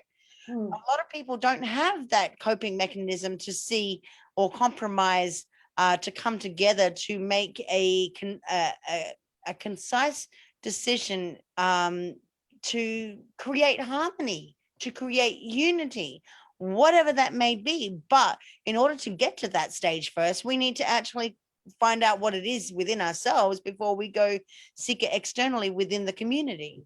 And then there's that danger, as you know, of when you do find yourself, that you believe that that is the be all and end all of you, and buck stops here. This is me. But we're not, because the minute we get a little bit more input, a contact with someone, even if we just stand next to someone and get their aura, we're different. We've been changed. So, when we try and be the same day in, day out, life becomes boring. I mean, you could be, playing tennis 49 times a day and say I'm in heaven, because I happen to be playing tennis again. I'll mention that. But the bottom line is that is only one small part of me, isn't it? So we have to be flexible. We have to mellow. We have to go with the flow. We can't keep getting in umbrage with ourselves, saying, oh, I've been a sinner and God's never going to love me again. Or I haven't been to church for 4 weeks, so everyone at church won't like me anymore. We can't do that anymore. Yeah, but the question is that, oh, God doesn't love me anymore. But do you even love yourself? Yeah, well, that's obviously a big one, but I didn't go in there. I was just talking about I'm keeping it on the flame of religion and philosophy and the way we think. I mean, we could sit there and battle that all day long, but at the end of the day, I think in terms of religion, I think by the more we adhere to it without opening our eyes to the possibility that there are lots of rainbow colors out there, let's just so to speak, then we are we are basically just following a sheep and hoping that we obtain absolution through everything that we do. So religion at the end of the day becomes an excuse. Well, let me go into another area with religion. You remember all these shows we used to have on Bible shows and fundamental shows, and these people would come on, I'm not mentioning any names, family, like man and husband, wife team or something. There were several of them, and they all got exposed. Why? What was going on? They were telling all these people they're there for them. Well, the people who were in the audience, they were all needy. They weren't filling their own bodies, their life with something.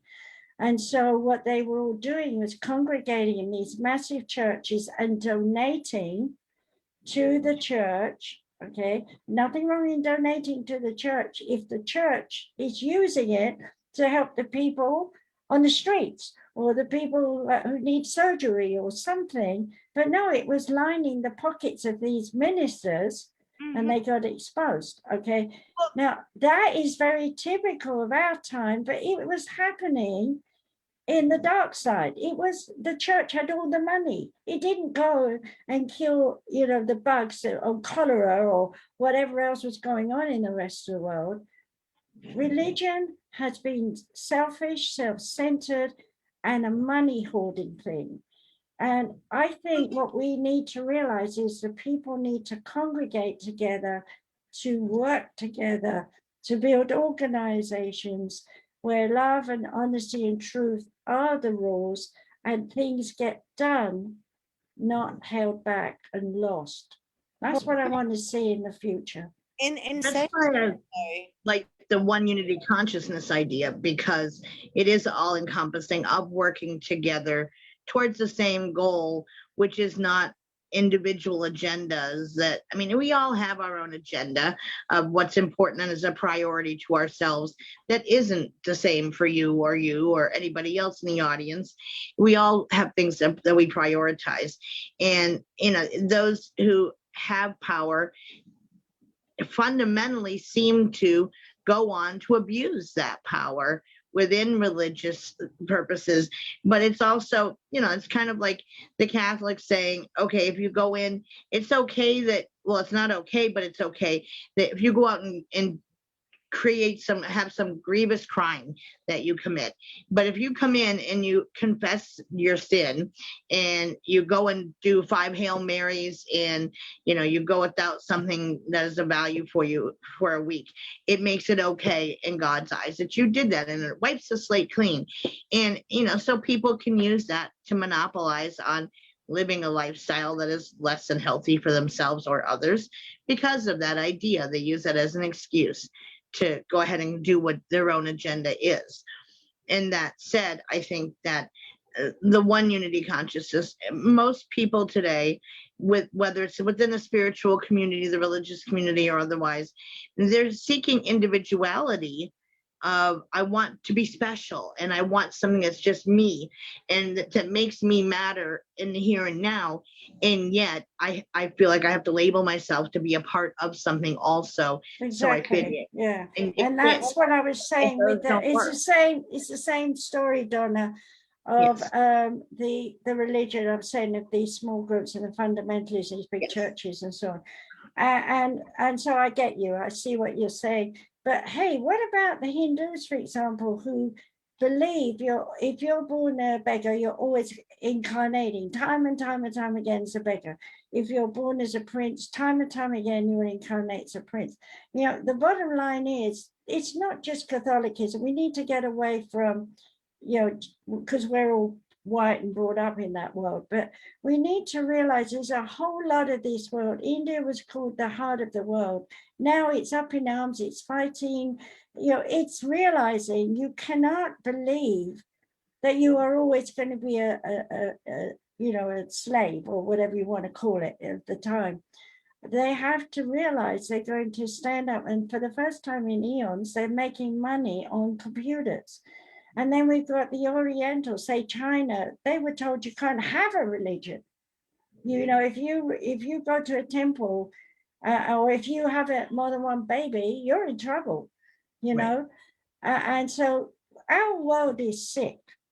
And it's time we began to realize the philosophy and theology and spirituality, whatever it is we're seeking, is within us. And we all should learn and teach our children that are coming into this world in the future, the sacred place is in the quiet time, in the being still, and in the enjoying of your artistic, creative abilities. Okay. How many people today, you go up to them, you say, can you paint, draw, write, sing something? Oh, no, I can't. Don't ask me. I'm too frightened. I don't want people to see me. Okay. That's got to go. We have to build up our self-esteem, self-worth, and value. And religion took it away. It took away, and I mean everybody, men, women, kids. It took any religion, no matter what it is, took it away from our individuality, took away our spirit, it took away our soul. Why? Because we were put in fear. We were told, if you don't follow these church rules, or whatever you want to call a religion, if you don't follow our ways, you're outcast. And if you're outcast, there's no support. And if there's no support, you're going to starve to death. You're going to have no job. You're going to have nothing is a belief. We have to teach people we have the power within ourselves to manifest whatever the oneness wants to give us. And for me, the statement, the one unity consciousness, that one piece of it isn't just being on the same page concerning unity, but is also having to do with oneself. So the one coming together with the many being the unity part, and the consciousness realizing that we are not, as society dictates that we should be. We are not in this form forevermore, and this is it, and that's all there is to it. It's a coming together of, no matter what your background is, whatever your economic status is, your skin color, your religious belief, it is an understanding for oneself of what resonates and feels to be truth for you, but also working together for the greater good.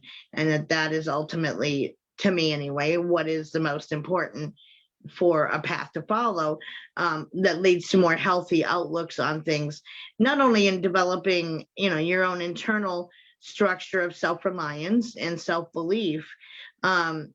Society, I think, ends up working with religion to kind of hold down the individual from developing as an individual, of having self-esteem and believing in yourself and so forth. And then, regardless of whatever religious belief that may be, I think there is, even though there's supposed to be a separation between church and state, society hasn't really made that separation, because the ideologies behind them all integrate together and reinforce one another. When I was raising my daughter, I had gotten her to a great place with her self-esteem and her self-image until she started public school system and had the interaction of her peers on her. Now, she had, of course, attended daycare and stuff, but that's a much smaller structure than a mainstream school system is, and interacting with society more. And all of a sudden, all of that went out the window. And more, I felt like she was sliding away from everything I lay as a foundation for her to stand on as she proceeded in her life of believing in herself, trusting herself and her inner guidance system, listening to that little voice inside of you that tells you right from wrong, to make good choices, and to know that you are enough in and of yourself. And going forward, be the best you can be. And if at the end of the day you can say you were, then you can lay your head down without shame at the end of the day and know you had a good day. And it doesn't matter what you look like. It doesn't matter whatever. It's that you are in a good space. And then through that, you can want to help others, but don't diminish yourself in order to do good for other people, in that, you don't matter, you don't exist, and you don't have a voice. And she really lost her voice through that, I think, interplay between religion and society. For a time, she started resonating with wanting to attend church with my aunt. And she started coming home with polar opposite ideals other than what I raised her with, which, okay, if you want to explore that, great, go ahead, learn, whatever, expand your outlook on things. But when she came home spewing the hatred that specific group had towards other groups of people, well, I drew the line with that. And you want to hold that truth within yourself for your truth, fine, but it doesn't belong under this roof. And that's not okay to go on spouting that around our house. It doesn't belong here. And you want to continue on that path for yourself, is your belief system, that is your choice, but again, not under our roof. But again, I don't think you can. Let me interrupt for a minute and say, there are many religions that say to a person when they get you in, it's like a cult, you join us, but if you don't get your family to join us, then you cannot see your family. And we had all those kind of religions. All these things, they're bad, but in another sense, they show up what is bad, and they teach us the hard way through suffering that we're isolated and alone. And that pushes us more into seeking what is fulfilling within us. So I don't see the negative in religions as all bad. I see them as ways of waking us up to realize that we are one and the same. And right now I was watching one of the programs, Muses, on television. I won't mention any names, but I actually heard them saying about the president must be church, meaning Church of England or Protestant or something, And they actually said, another conversation, someone was Jewish, like, how do I don't need to know what religion they are. If they're doing their Right. job on a political level, then they're doing their job. Why do I have to qualify them to vote for them because they have to be a Christian versus a Jew? You know, that's got to go. These kinds of, I once went for a job years ago, and the first question they asked me was, what was my religion? And I didn't say Christian, I said spiritualist at the time. And he looked at me and he said, what's that? I said, so I carefully said it's a branch of Church of England, because I knew this person was not, he was going to monitor me whether I was employable or not to work in an insurance job Right. by my religion. I mean, that is not a no, that is a no-no, and it's still happening. And I don't want to see anyone being turned down for having a religion or having a color or whatever you are. I hate that. I've fought for having black and white people together when I was a child. I was always talking about it. And what I wanted was a perfect world of intermarriages and everything being wonderful. Well, of course, I've seen it didn't happen that way because everybody's stuck on the history. Yes. And until we get into the now and get focused on the future, we cannot move forward. Katie's generation is the first, and you should be proud of that. And she's got the babies to prove it. And they're gorgeous. And, that's how it's got to be. The future must be not my mom's Chinese and my uncle's French. It's got to be, we have a traditional family of unification of whatever we've blended together, and we see it as normal. We don't have to validate it. It's the same with in England. You don't say you're Black English. Why do you have to say you're Black American?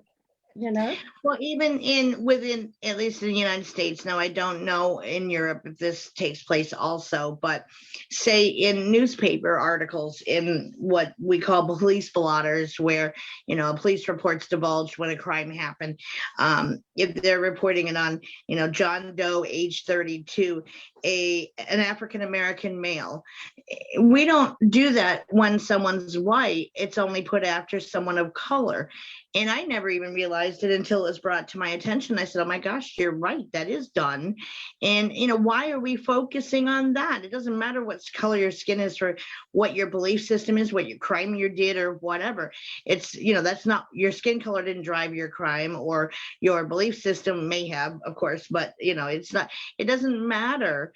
And, someone asked me once, because I'm able to see past lives, if not only my own, but if it involves somebody else, like, and say, if you came to me and said, Donna, tell me one of my past lives, for example, I can't see it if it's just yours, but if it's a lifetime you had with me, I'm allowed to see that.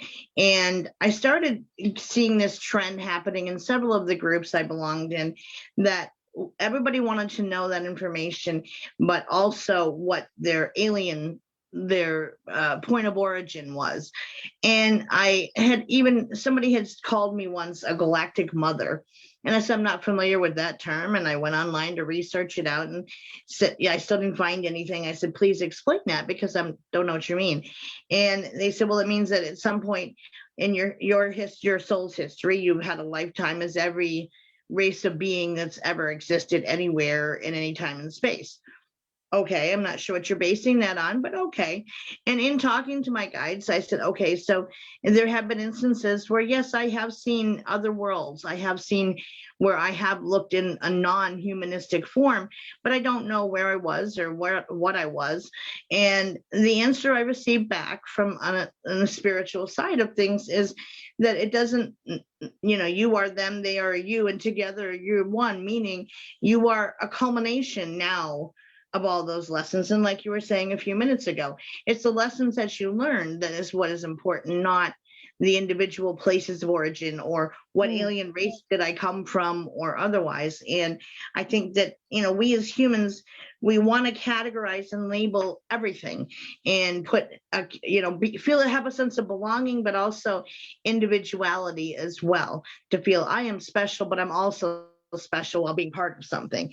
And that's where a lot of people align themselves with different religious beliefs and so forth. Some of it, yes, it's birthright belief systems where they were raised with this and they continued on because it was what was expected of them to stay within that foundation, or perhaps maybe they really do resonate with those beliefs. But for those who don't, and I know plenty of people who run the complete polar opposite direction from whatever their foundational beliefs are, which is okay. I'm a firm believer, and you have to find what is right for you in your path, and to be comfortable in your own skin with whatever way you're walking in your life, whatever your path is meant to be. And that is like a core foundation. One of the rules for my group is that it doesn't matter what religious foundation you have, what group you belong to.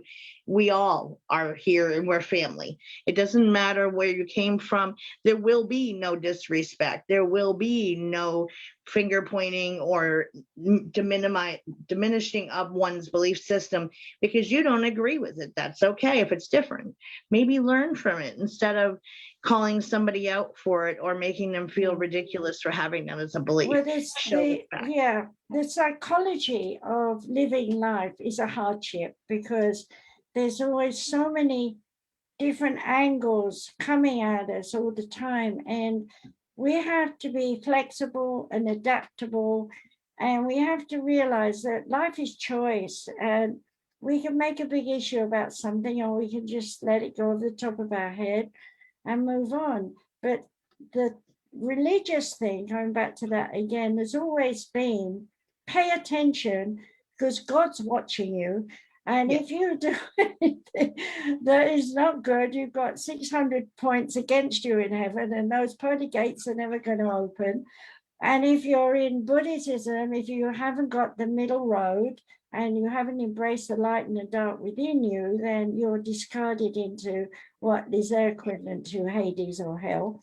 And then you've got the Jewish philosophy where if you're not unified into complete and utter acceptance of the ways of the ancestors that have led to you existing in Israel, then you have damned all those who worked before to get us to this point. And here we are going to hold on to this land because we were told back when that we had to have this land, and we gave them this land. Now I'm going to step back from that for a minute and say, Spirit told me I would have a center. They gave me a center. Nobody came. And I said, why did you give me this? And he said, well, you asked for it. Okay. So the Jews asked for the nation to have a place. And what have they got? Nothing but trouble. What if we'd have put them in South America? What would they have done there? How would they have been? Why did it have to be the original land? You see, we have to realize integration is not just, people in pygmy people, my cousins, or, we can't do that anymore. We have to come to a point where we can say, we are all human beings. We are the human race. And as such, we integrate our species. We learn from one another. I would love to sit under a banyan tree with someone and philosophize about how to make a beaded mat that I could sit on for the pleasure of just saying, I made this and it's my holy grail for the minute. We all have something we can do to contribute to society. And as I make my beaded mat and say this is my holy grail for the minute, maybe 20 people are watching me and they go home and make their own one.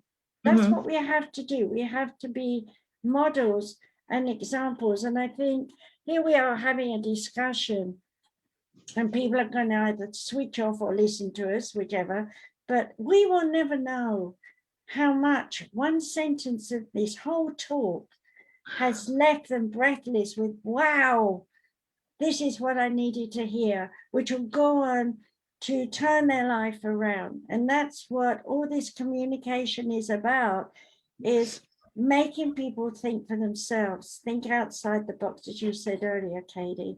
How are we doing for time? Because I know we're talking a lot. Time at the moment. Huh? We're over time by 5 minutes. Oh, okay. Well, we've kind of made a promise that we wouldn't go on too much, didn't we? Because yeah, we want people to come and learn from us. So I'm going to hand it back to you, Katie, and give them some of our websites so that they can go and sign up and study with us or get their free talks. Or, so what do you want to say? Wind up. Yeah. So, if you want to see, I know that tonight or at some point, we'll be putting up a new radio show file for Journey into the Unknown World for Margaret this evening. I don't know if whenever she sends it over to me, I'll be putting it up. But that you can go to find all of the archives from Margaret at soundcloud.com/Dr. Margaret Speaks. If you are interested in courses, you can sign up for the Samaras Education Center. If you are interested in the talks that we are going to be doing, easypeasysolutions.org is where you would sign up to do that as well. Express your interest. The Samaras, hang on, I've got two websites up there. I wrote this down just so that I wouldn't forget. So all of the publicity stuff, you can go to the samarascenter.com. The talks, you can go to the Samaras Education Center. No, this is where I got myself fooled just then. Yeah. I'm correcting my. Well, that's all right. You're human. No, the samarascenter.com is where all of the PR stuff are. The easypeasysolutions.org is where the talks are. samaraseducationcenter.com is where all the lectures will be, all the actual courses that we have. There's Universal Christchurch is where .com is where you're going to find all of the ministerial courses that we do, the spiritual counseling, our outreach, which we'll be adding over to children. You can also go over to Dr. Margaret Speaks, askdrmargaret.com, where Margaret has put up all of her stuff regarding her books, information on health and wellness, all sorts of stuff. You can go over there for readings and contact her to ask any questions of that. You can also go over to somafusionmedia.com for all of the books, as well as all of the radio shows that you're hearing on Soma Fusion Media. We are on 27 platforms right now. So if you haven't already gone over to the YouTube channel, Soma Fusion, Mind, Body, and Soul, go click like, share, and subscribe. And also click that little bell button there so you're notified every time we have a show. We also partnered up with iEvolveTV, and you can find those guys at iEvolveTV.com. You can also go over to the YouTube channel, also fling over a little subscribe as well. Show them some love. We are on Soma Fusion, or Soma Fusion, the whole entire brand. You can search us on Google. You can go search us via the websites. You can go search us on social media, Facebook, Instagram, I was going to mention Facebook twice. Facebook, Instagram, LinkedIn, Twitter, and what was the other one? Oh, YouTube. We're everywhere. But if you can't see any of that, what I will say is that we are. It is written up in the description, up on the video that you might see up on Facebook right now. Also, too, we are also partnered with Savvy Lifestyle Co. And I do suggest for you to go check those guys out. You can find them on Facebook, on the Savvy Lifestyle Co. You just got to look them up. Also, you can go over to their website, and this is all just new to me, so give me 2 seconds and I will tell you what that website is. And that website is Savvy, SAVVI.com /Soma Fusion / shop. So if you go over there, they are they do a fitwear apparel for women.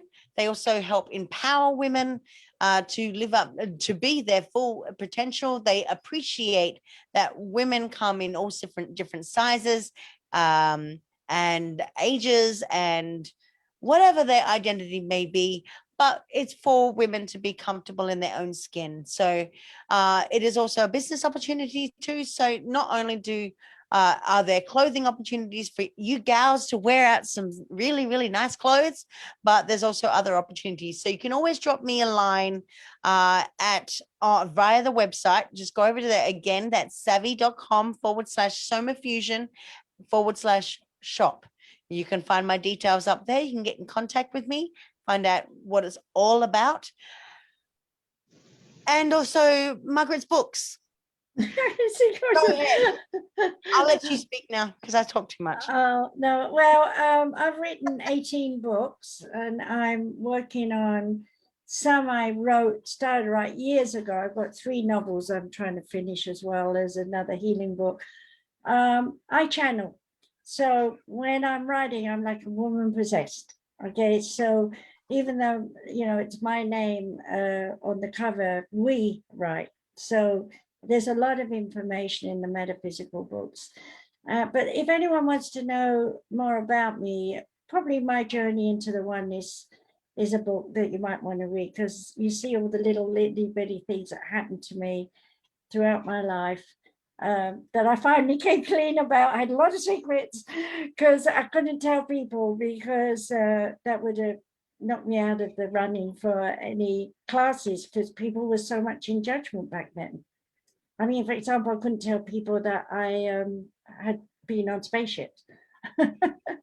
So it's quite a bit in there that people might want to read. And then the other book was The Way to Oneness. If people really, really, really want to know what the oneness is, it's a fat book. It's that fat. But it's got everything in there: the evolution, the beginning, how we were made, the planes and levels that we go through in ascension and return, and so on and so forth. A lot in there, meditations to do and stuff. So if you're a student who wants to study on your own, My Journey into the Oneness is my book, and the other one is Journey into an Unknown World, The Way to Oneness Revisited. Those are the 2 I think most probably people might want to buy. And The Rejection Syndrome. I've started reading them. I like Quantum Entanglement. Oh, you like that one too? I like well, that. Quantum Entanglement is the Einstein theory channeled through me about sound. Yeah, it's the future. There's a lot of things in there as well. Awesome books. I know that. And Regenesis was good. I can't wait for the second book. The light side and the dark side of the oneness. Oh my God. Margaret. I didn't know you'd read that many already. Huh? I didn't know you'd read those 4 already. Thank you. See? I'm a bookworm over here. You can't. Yeah. I have to honor you. I mean, I don't know how you manage all the things you do. She's a whiz kid, everybody, and do follow her because she's amazing. Thank you for all you do for me. I really appreciate that. And thank you, Donna, for coming on and chatting with us. It was lovely to meet you finally, and I'm glad I got the chance, which is where when Katie said I could, then I jumped at it and said, oh, give me a minute to get presentable and set up at least. And so thank you. Well, it's nice to meet your animals too. They're kind of the mascots of my show in my chat, which I tend to watch whenever I go live on Soma Fusion. And they know them quite well in there, and they're always, you know, oh, it's them and this little girl and fake. Yeah, Donna's pets normally do toilet breaks during shows. My dog is elderly and he can't hold it like he, used to. So even though I take him out at the start of every show, before I start every show, invariably he has to interrupt the show, and I'm kind of like, come on, I'm on air. Yeah. But yeah, he's old. Yeah, mine's the same. I took him out before we started. But everybody understands, and they all absolutely love them in my group, and In fact, that's what someone just said, that we love Jake and little girl, Cat's little girl. That's Jake. But yeah, they're part of the family. So yeah. So, sorry for any passings and interruptions. That's normal for them. Yeah, well, give a little blurb for your show. What's it called? My group is in show that's on Soma Fusion is the Willow's Bend, and I have been doing the show technically for just about 3 years now, and then had met Katie this past winter, I guess, is when I first started originally with you, when you were with somebody else. And then when you started off on your own, I jumped at the chance to come on board with that, and empowering women, especially the idea of that was a beautiful thing, and have been with you for that since. And then I have a page on Facebook as well, called Beyond a Veil, where I do readings and a lot of spiritual guidance stuff for people and so forth, and a lot of lives, and posting a lot of educational material and kind of that unknown archaeology piece, or new scientific technology that is being discovered towards, like what you said, sound being the future, things of that nature, that even though I know what they're releasing to us is certainly, they're far ahead of that already in what they're telling us. But from when it gets released, I post it everywhere, of course. But they're all still commenting in chat about my animals. So yes, I'm on Beyond a Veil, and then my group is on Facebook is the Willow's Bend, and I have not been a published author as of yet, and just have kind of undertaking my full-on public journey with my spiritual path, probably about 3 years ago, Mark, is where it really started. I just kind of said, I am who I am, and this is what I am, and it doesn't matter anymore whether someone accepts it in me or not. It is what I am, and I do what I do. Exactly. And someone doesn't resonate with that, that's okay. All right, so we've all done a little bit. You want to say something about you? Who? You. Oh, me? Oh, you. So the only thing that Donna forgot to mention then, because I'm the queen of remembering everything, I think, as you, Donna's show, Willow's Bend, airs at 8 o'clock every Monday night. Oh, thank you. So there you go. You can find it the same places where we're listening to, all you people are listening to right now. But if you want to know anything about me, go to the aforementioned already websites that I just mentioned before, soma-fusion.com, katiekamara.com. I've got other websites that are coming out. For the somafusionacademy.com will also be coming out at some point whenever I get that organized. I am doing a lot of work building websites right now, so I'm not in any rush whatsoever. Or you can go to somafusionmedia.com, and there's plenty of information. There's always something to read. I'm always writing. Shoot, I think I do. I think I write so much it's my hands are bleeding. Metaphor. There is a funny along with that, is that earlier today, actually, somebody had messaged me saying, oh, I've been really having trouble. I really wanted to see your last show, but I can't get in. I'm having trouble. I can't get it to play right. And I said, well, we're kind of everywhere. So what kind of a link are you looking for? She said, I don't even know where to start looking. And I said, oh, honey, it's everywhere. So I got the link for all. There was like 6 of them. I said, I'll stop there, and then let me know if you can't get in after that. And then there are more. And she's like, holy cow, I didn't realize. I said, I'm telling you, we're global, and that's, it is everywhere. So yeah, anyway, that was just a prime example of that, of just how far reaching it is. When people want us, they find us. Yeah, they can just search our names in Google and search, and we'll come up. So I think on that note, I better also think about, I have to put my dog out as well.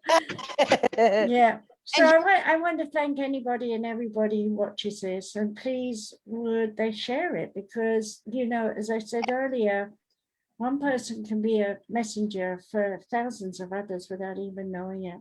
You want to go out? Exactly. Well, So I'm going to say goodnight. He's asking to go out again now. So on that note too. So again, lovely to meet you, Margaret. And I'm glad that I finally got the chance to do so.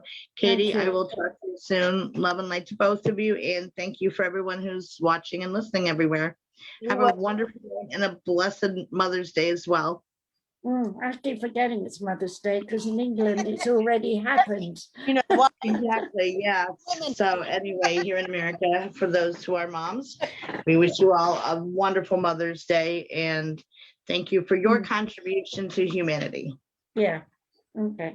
Absolutely. And I want to say good night to you all. Love you all. Stay Love you safe. all. And we'll see you next Saturday Saturday at 7 p.m. Eastern Standard Time or at 4 p.m. 4? Is it 4 p.m.? I keep forgetting. Yeah, no, 4 p.m. for me and 7 p.m. for you. I'm on Mountain Time. Yes, Arizona Mountain Time. Anywho, with that said, we will see you next week. Yeah. Bye, everyone. Bye.